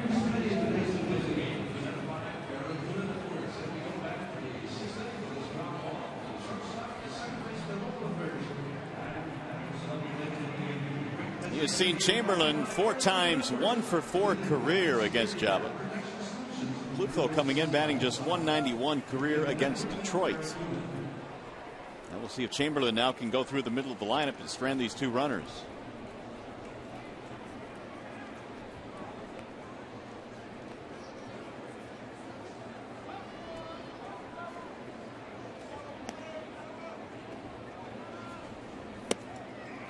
In for a strike, 0-1.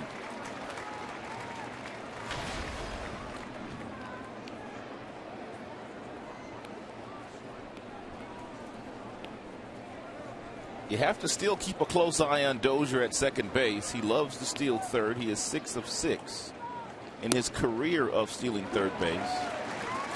Hey, it's 0-2 now on Plouffe. It would be awfully risky, but at the same time, you have to make sure that he doesn't get a great jump from there. Plouffe took issue with that last call by Clint Fagan. No balls, 2 strikes. Trevor in the ball game, bouncing into a double play his last time up. And the 0-2. Jabba went way outside that time. Plouffe would not chase. Action in the bullpen for Minnesota. Casey Fiend warming up.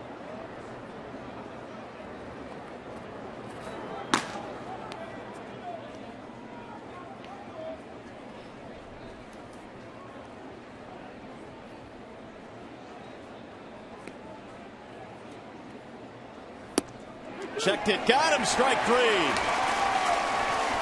Was he called on the location of the check swing? That's what Plouffe, I think, wants to know.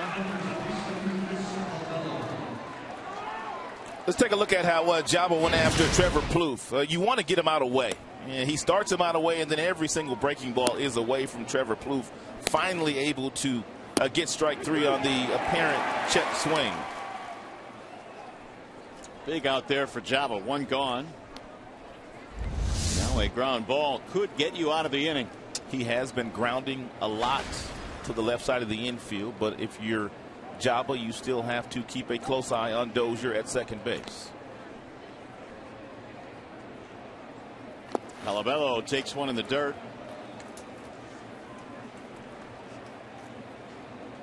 And Avila now goes out to the mound. You have to change your signs more often when there's a middle infielder as the base runner at second base. Dozier is accustomed to looking in and knowing exactly what pitches are thrown, despite how many signs Avila's going through, and could very easily be sitting on one of those breaking balls to try to attempt to steal third base on, which is a lot slower pitch.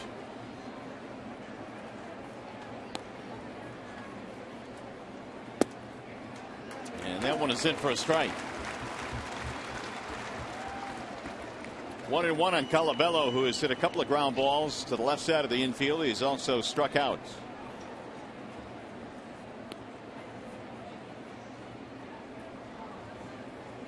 Colabello now is 0 for 10 in the series. Swing and a miss.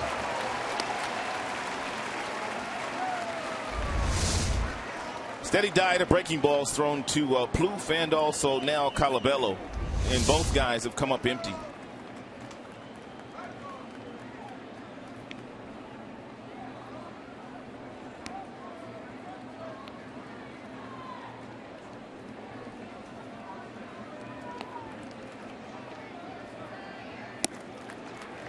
That time Colabello thought about it but would not chase, and the count evens at 2-2.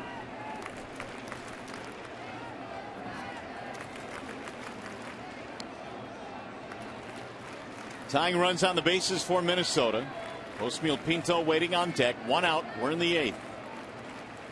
Chamberlain started the inning by hitting Dozier with the first pitch. Then a walk to Mauer.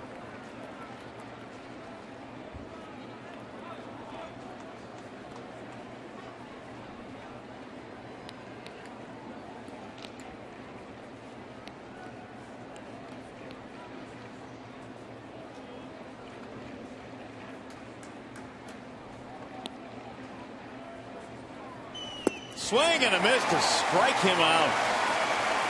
Colabello fans for the second time today. He is 0 for 4. 3 and 4 hitters are combined 0 for 8. And talked about all the strikeouts that Jabba Chamberlain has racked up in his last 7 outings, 10 of those to be exact. The majority of them have come on that pitch right there, that really good slider that Jabba has a good feel for right now. So it's up to Osmeal Pinto, who singled and then scored a run in the 7th. To this point, the only run that Minnesota has.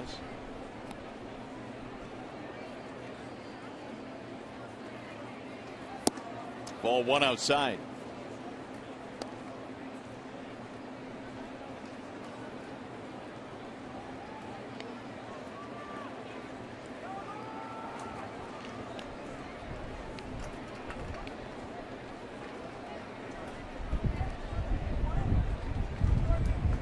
Wind really starting to pick up now here at the ballpark. Low and away, 2-0 on Pinto.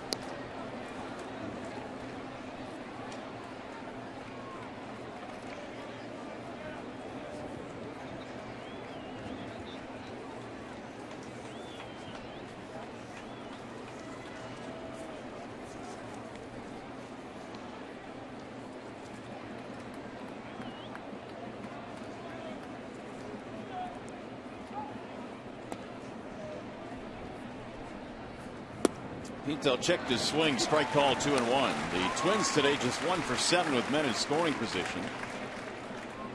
The majority of the pitches that Jabba has thrown have been off-speed pitches.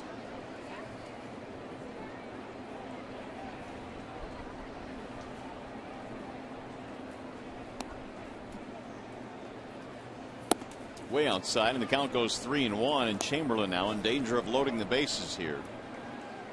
Eduardo Nunez on deck. And Jabba has thrown so many off-speed pitches. If you were Pinto in this particular situation, you could sit on one if you chose to do so. If he throws a strike with a fastball, it's still 3-2 count. See, 20th pitch, and it's a strike call. Threw him a slider at 84, and Pinto watched it go by. Here comes the crowd now with a 3-2 count. Runners will be on the run here. We're in the 8th, 3-1 Detroit.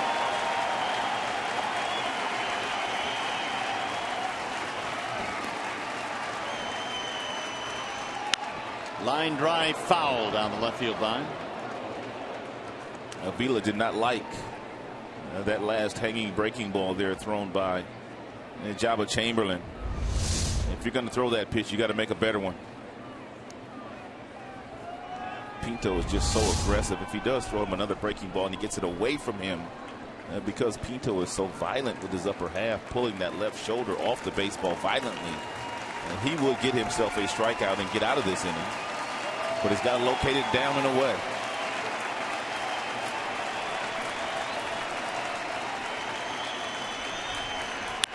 Line drive, base hit, left field. Here comes Dozier. Gets away from Rajai Davis. That'll tie the game. Mauer comes in to score. 2 runs in. To second base goes Pinto, and it's 3-3. Yeah, mistake by Rajai Davis in the outfield. Davis had plenty of time to get over in front of that baseball instead of backhanding. And the reason why you don't backhand it is if the ball does take a tricky hop on you, it's going to bounce right over your glove. Single RBI for Pinto, E7. Allows the second run to score, and we are tied at 3. One too many breaking balls to Pinto.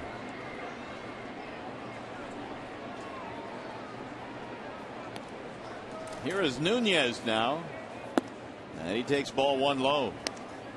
3 runs on 8 hits now for the Twins. Tigers have 3 runs, 6 hits.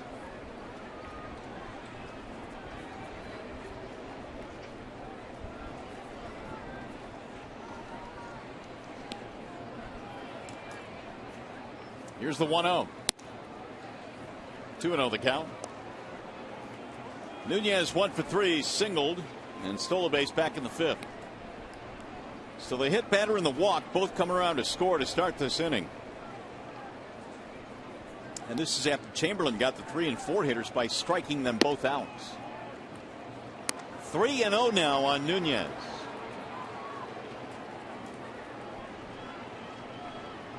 Tigers have also committed the first error of today's game.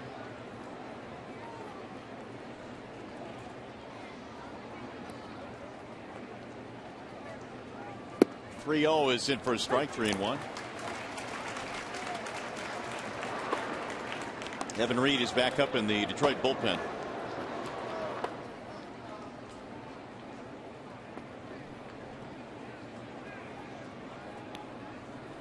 Now Chamberlain with the 3-1. Drilled to center field. That's a base hit. Here comes Pinto rounding third. They're going to send him home. Jackson's throw to the plate is cut off. The run will score. Nunez will get tagged out, but his RBI single caps a 4-run inning, or a 3-run inning for the Twins to make it 4-3. Minnesota takes its first lead of the day. And we'll go to the bottom of the 8th inning.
inning and realized they didn't capitalize as much as they should have. They had runners on first and second with nobody out. Pop fly by Don Kelly. Jackson did get a base hit to drive in a run, but an interference call on Austin Jackson with the bases loaded. Ron Gardenhire, he was chased in this game, and then a ground out by Rajai Davis allowed Duno, their starter, to get out of that fourth inning with just giving up one run.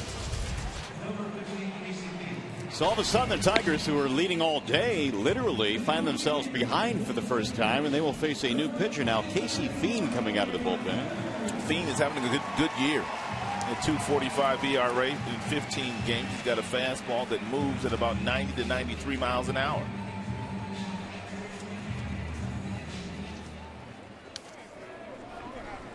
Well, the air by Davis in left field opened up the doors for Minnesota, and they come through. A couple of key knocks in that inning. RBIs by Pinto and Nunez. Here's Torre now to start it off. It'll be Hunter Cabrera Martinez trying to make it happen here in the bottom of the eighth.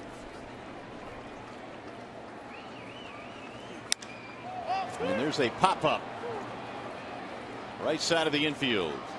And one pitch and one out. Right now, let's check in with Justin White for a preview of the upcoming Tigers Live. Thanks, Mario. As usual, we'll take you to the post-game press conference of Brad Ausmus. Plus, I'll be chatting with Tigers players. We'll speak with Robbie Ray about his stellar outing here this afternoon, and Ian Kinsler as well. Lindsey Hayes and Craig Monroe in the Coliseum Studios. Tigers Live right after the game, right here on Fox Sports Detroit, guys. All right, Justin, thanks. Well, hopefully they'll be talking about a comeback win. 90% of the pitches that Fiend throws are fastballs, either the four-seam fastball or the cutter. Also has a slider, but does not throw it very often. Tigers have some action. Joe Nathan along with Evan Reed. Depending on what the Tigers do here in this half inning. One out, nobody on. The 0-1 to Miggy, swung out and missed.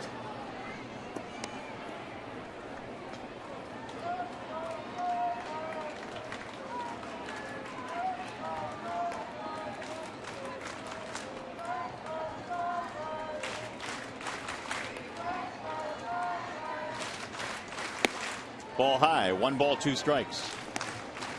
It was Cabrera that got the Tigers on the board in the very first inning with a sac fly. Then he singled and scored in the fourth. Jared Burton in the seventh rather. Casey Fiend here in the eighth. Here's a soft liner. That's a fair ball down the right field line, base hit. Miggy takes a turn. It's misplayed. He's going to second, and he's in there standing. Parmalee with an error in right field.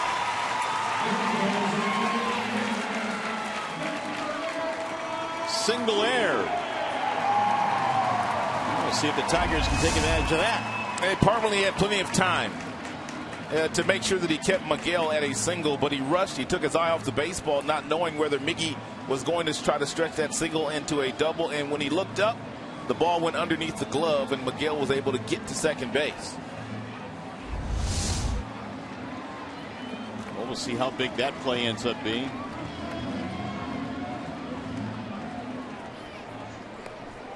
Tying run at second base, 1 out. Victor Martinez on the homestand so far, 333 with 4 homers.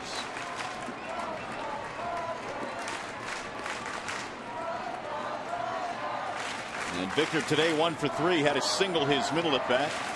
You never want to put the winning run on base this late in the game.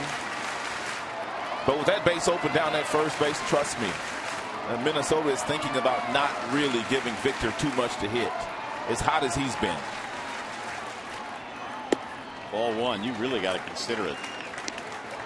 I mean, obviously they're not doing it as an intentional walk, but probably be a mistake to give him something to hit, wouldn't it? It would be a mistake if you allowed Victor to get a base hit right here. And you have that nice little parking spot for him down there at first base.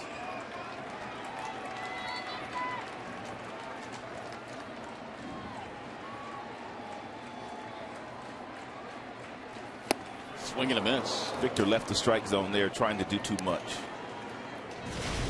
Big hit after big hit for Victor. He got Tonkin yesterday.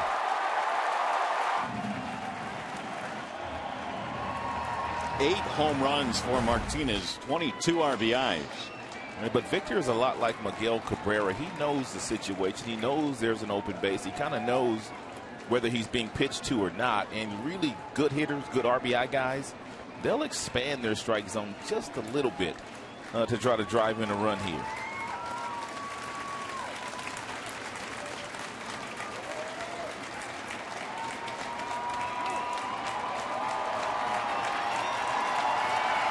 Four-3 Minnesota. We're in the bottom of the eighth.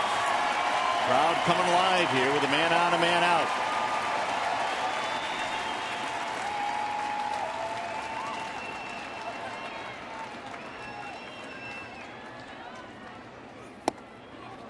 On the outer edge is strike 1 and 2. You can't throw a better pitch in that situation. If you're Casey Fiend, fastball at 94 at the knees on the black.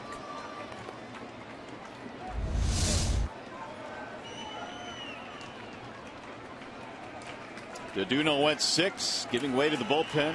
Last 2 innings. Fiend trying to get it to the 9th with the lead. Here's the 1-2. Ooh, Victor thought about going. He laid off. 2 balls, 2 strikes. All 4 pitches that Victor has seen from Fiend have all been fastballs, and they've all been on the outside portion of home plate. Every last one of them.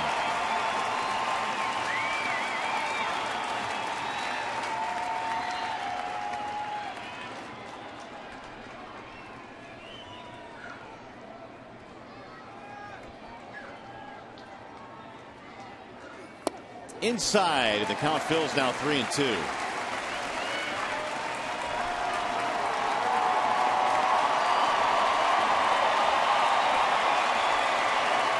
$40,468 in attendance here on Mother's Day. And the Tigers looking for some comeback magic here. Twins able to take the lead with 3 runs against Chamberlain in the 8th.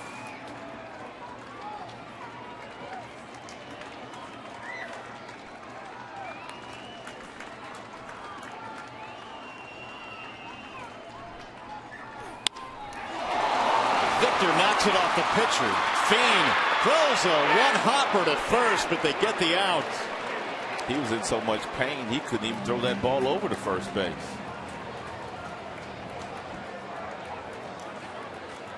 Cabrera goes to third. Casey Fiend was drilled.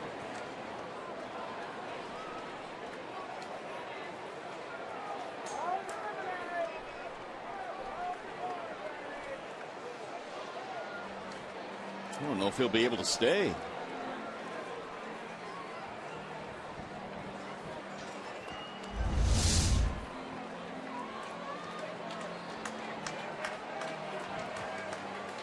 We're going to take him out of the game. A rocket hit right back up the middle. Somewhere on the right arm, not quite sure where, but no wonder why he had a tough time throwing the ball over to first base. He had no feeling in his arm. No, look at that. Threw a one-hopper right at Colabello. So Fiend will depart the game. And we've got another pitching change here at the ballpark, and we'll be back.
They'll have a runner at third with 2 outs, and we remind you to sign your child up for the Detroit Tigers Kids Club.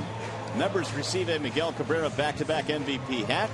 Discount ticket offers, and they're the first to run the bases as well after Sunday games at Comerica Park. Memberships are just $17. Visit tigers.com/kids club to order. Well, what else is going on around the big leagues? We got some news and notes to pass along for you this afternoon. Zach Greinke, man, he just continues to get it done. 20 consecutive starts with 2 or fewer earned runs. Unbelievable. And we saw Zach when he was just a baby when he was pitching for the Kansas City Royals. Very talented. Also on that list, Matt Wieters placed on the 15-day disabled list with an elbow problem, and the Orioles will be the Tigers' next opponent.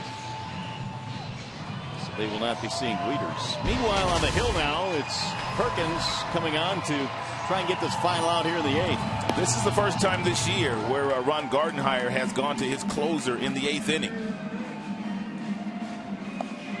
Ron Gardenhire, of course, got kicked out of this game, but that doesn't necessarily mean that he's not still controlling it.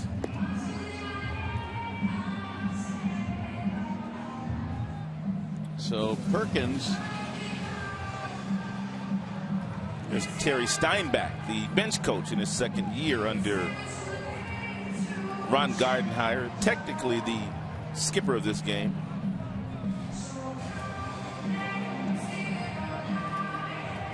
Meanwhile, the Tigers had Don Kelly due up, and it looks like Castellanos will pick up a bat. Managers wouldn't get kicked out of a game and still make decisions, would they? Oh, no, never. No, they go right back into. In fact, he's probably back at the hotel just chilling. Yeah, they wouldn't do that. Yeah, they would never do that. He's not watching the game at all.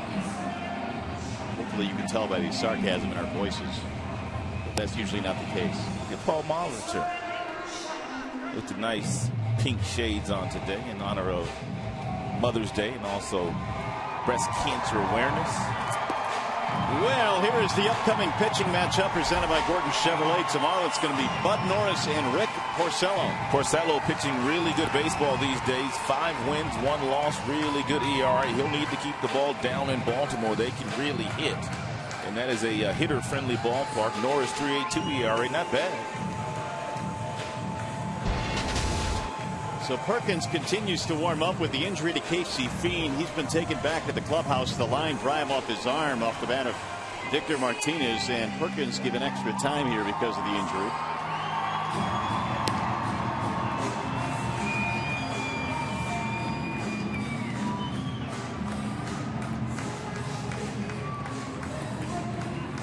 Meanwhile, Castellanos being made to wait. The Tigers have a runner at third with 2 outs. Meanwhile, the Tiger bullpen still going there. Reed and Nathan, depending upon what happens here. So here's Castellanos.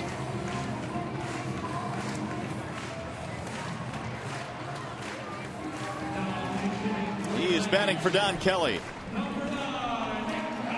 Castellanos is a 1-for-1 this year when he's been called on as a pinch hitter with 1 RBI.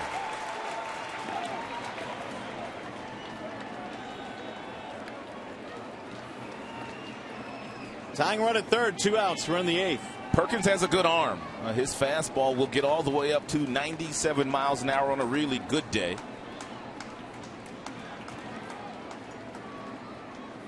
And Castellanos takes ball 1 outside. Also a slider thrown by Glenn Perkins. He only throws 2 pitches. Fastball, slider.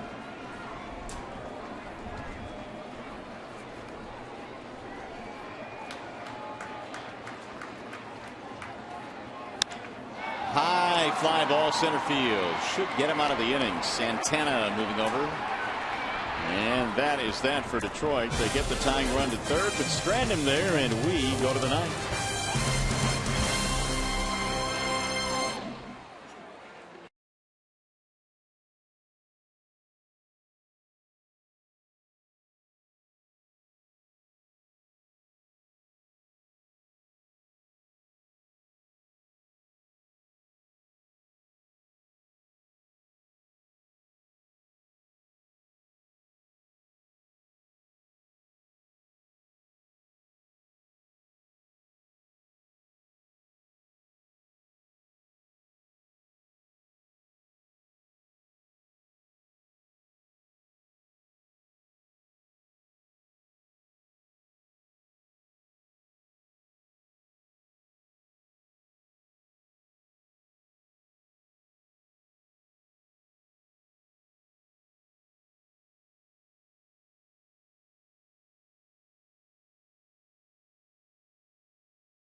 A 4 spot in the last couple of innings. 1 in the 7th, 3 in the 8th for Minnesota. They take a 1-run lead into the 9th. And the Twins are facing a new Tigers pitcher as we go to the top of the 9th inning. It'll be the right-hander Evan Reed. And very important for Evan Reed to go out there and to be as efficient as he has been the majority of this season, putting up zeros when he's called upon. It's a 1-run game, and you wanted your team to go back into the dugout bottom half of the 9th with the lead. Just 1 for Minnesota.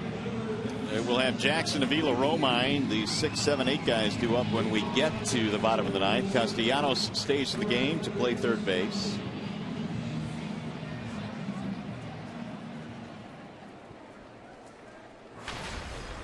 Chris Parmelee will lead things off. Bottom 3 for the Minnesota Twins here. Parmelee, Santana, Escobar.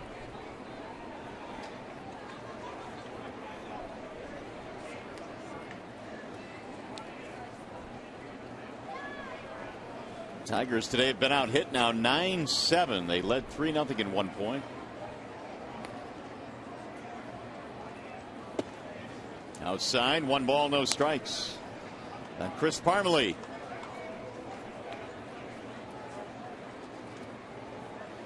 Singled in his last at bat. That was part of the 7th inning in which they got a run, their first run of the game. Reed with the 1-0.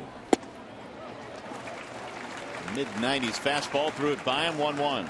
Yeah, Parmelee making a real nice case for himself that when the other outfielders that they have on the disabled list do get healthy and come back, he wants to continue to stay in that starting lineup. 364 since coming up from the minors. Outside, 2-1. Or as we used to call it, the bushes. The bushes, yeah. Life in the minor leagues is a whole lot different than it is in the big leagues. Those bus rides in the Southern League. You didn't like those, did you? 16 hours, man. Was that the longest one you ever took? It was long, man. From Knoxville to maybe Orlando or something like that. Nice. Long. Swing and a miss. And I'm sure it wasn't too hot out or anything in the middle of the summer. Yeah, and back in them days, you didn't have no AC either in the bus. Did you have your iPad with you at that time? Oh, no. Had big jukeboxes back in those days. 2-2. Everybody had a big old jukebox. And that one just missed. 3-2 now on Parmelee. Times have changed from guys walking around with the big jukeboxes on their shoulder over their head to little bitty iPads and stuff. Yep, that has changed all right.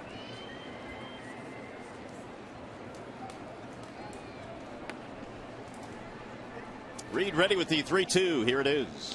Swing and a miss. Struck him out. Ooh, 98 miles per hour with that fastball from Evan.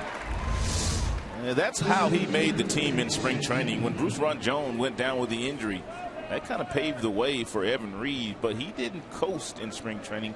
He had a great spring, and he made the team. That's good form there for a big, hard thrower.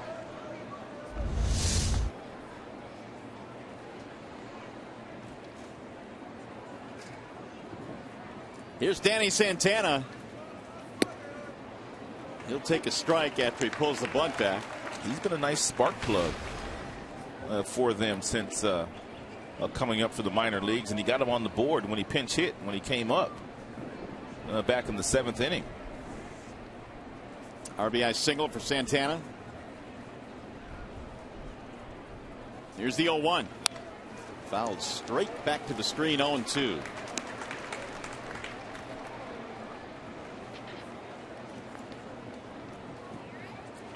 Well, Santana was 7 for 17 on the road trip, which has kind of opened up some eyes a little bit with his bat. 3 doubles, 3 RBIs now, knocking one in earlier in today's game in a pinch hitting role. He pinch hit for Aaron Hicks and then stayed in the game. Reed with the 0-2. Didn't go. 1-2. 4-3 Minnesota. We're in the 9th.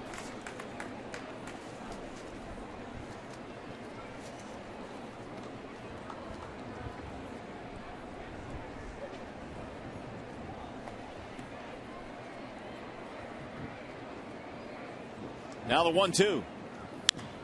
Popped up foul, back out of play.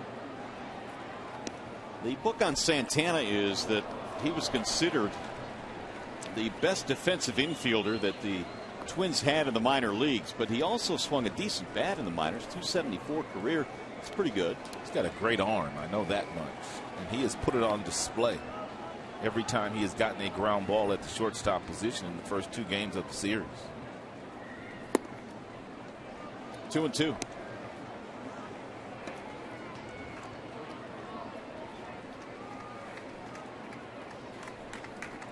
Phil Koch warming up in the Detroit bullpen.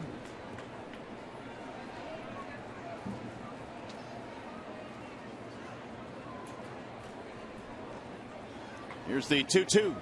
Swing and a miss. Evan Reed coming out of the bullpen and fanning a couple of Twins. He struck Parmalee out with a 98-mile-per-hour fastball, and then he comes back with, I mean, just an outstanding slide piece to the youngster Santana.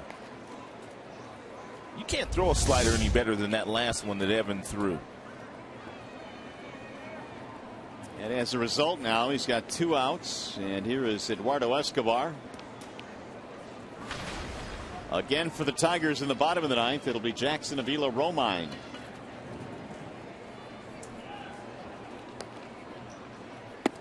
Ball 1.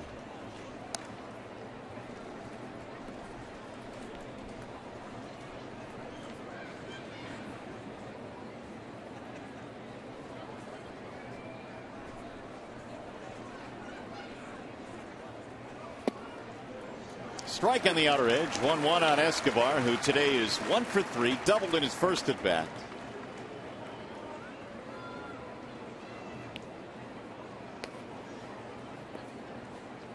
Trying to turn the lineup over to Brian Dozier, who's waiting on deck.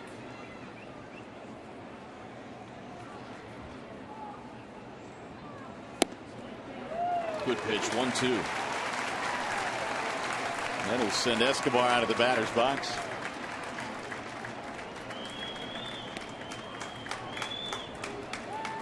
Escobar broke into the big leagues with the White Sox.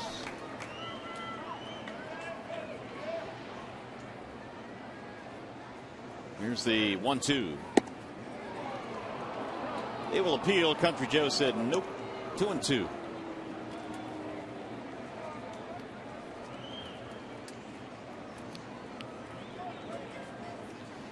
A run in the 7th and 3 in the 8th for Minnesota. They erase a 3-0 deficit, lead the Tigers in the 9th 4-3.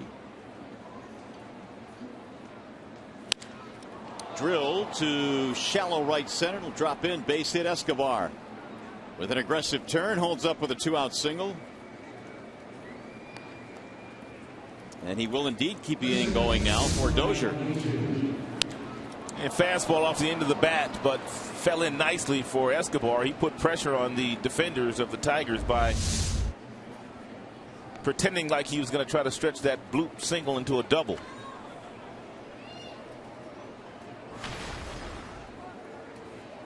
Dozier's been hit by a pitch in this game, and it turned out to be a big play. He was hit on the very first pitch of the 8th inning, which turned into a 3-run frame. Also has a single today.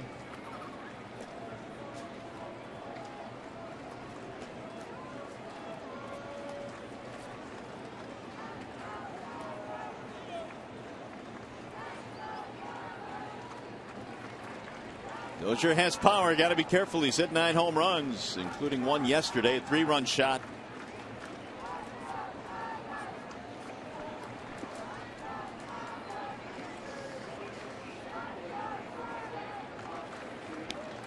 Getting word on Casey Fee now. Right arm contusion. Fancy name for a bruise.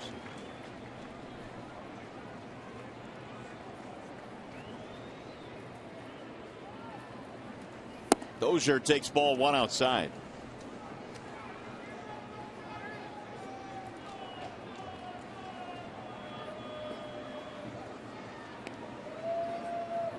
Robbie Ray started this game, and he threw 6 scoreless for the Tigers. Gave way to Albuquerque, Kroll, Jabba Chamberlain, and now Evan Reed.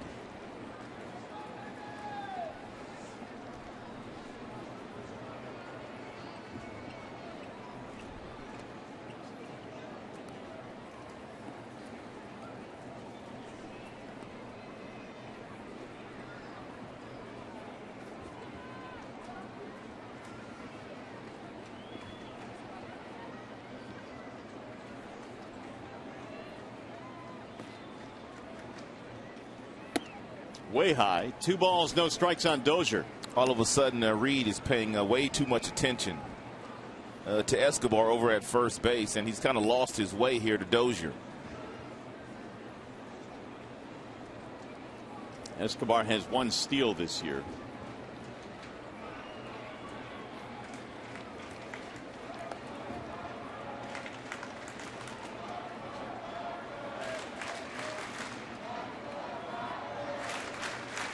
.2-0 is right at the knees. 2-1 on Dozier.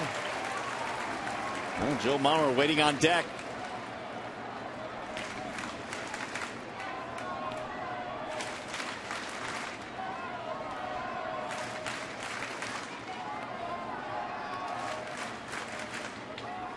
Tigers today have been out hit 10-7 now. That last single by Escobar, the 10th hit of the game for Minnesota.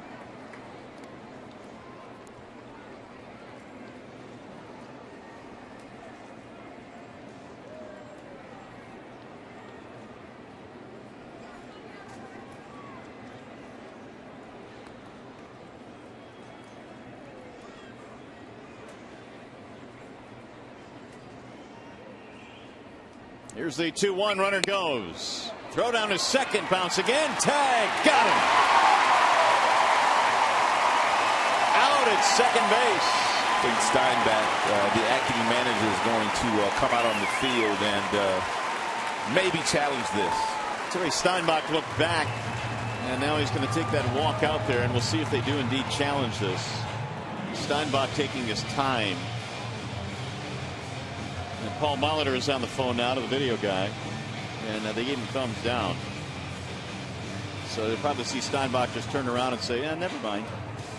And he did. So Steinbach now will go back to the dugout. And that's it for Minnesota. So we'll go to the bottom of the 9th inning. Avila. And the tag by Kinsler.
As we go to the bottom of the 9th, last call for Detroit. 4-3 is our score. They've been out hit 10-7. It'll be Austin Jackson, Alex Avila, Andrew Romine facing the left-hander Glenn Perkins, who had to come on and get the final out of the 8th. He is being asked to do something here today that he has not done all year long, and that's get 4 outs for the Minnesota Twins.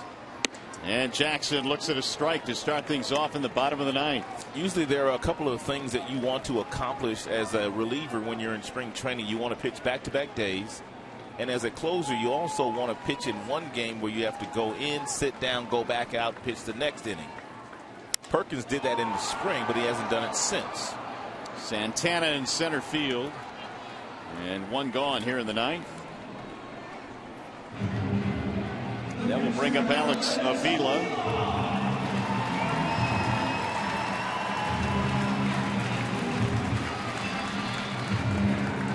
This one, Rod, would be a tough one to swallow here if they can't come back because of really some mistakes. Yeah, they made a couple of mistakes defensively.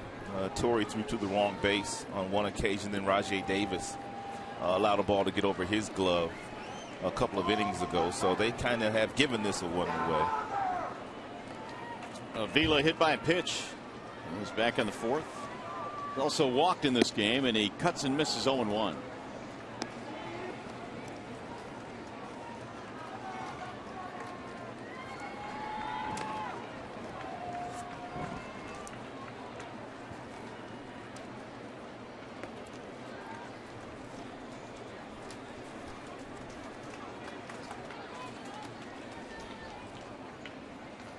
Perkins missing outside, 1 ball and 1 strike.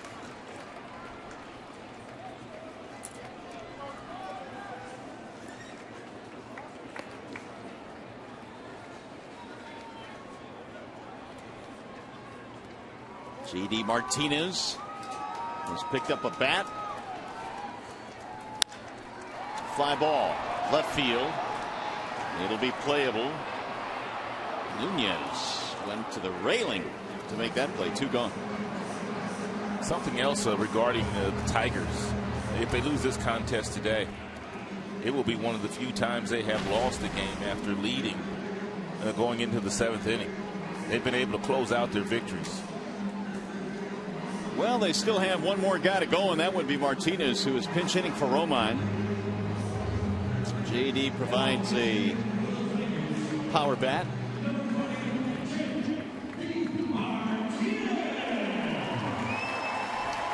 And Martinez now the Tigers' last chance. Martinez had 10 homers in 17 games down in Toledo before getting called up. Has not hit a home run with the Tigers yet this year. Should he reach, Rajai Davis waiting on deck. 0 for 2 with a strikeout career against Perkins. Not much history between these two. A little bit outside, 2-0.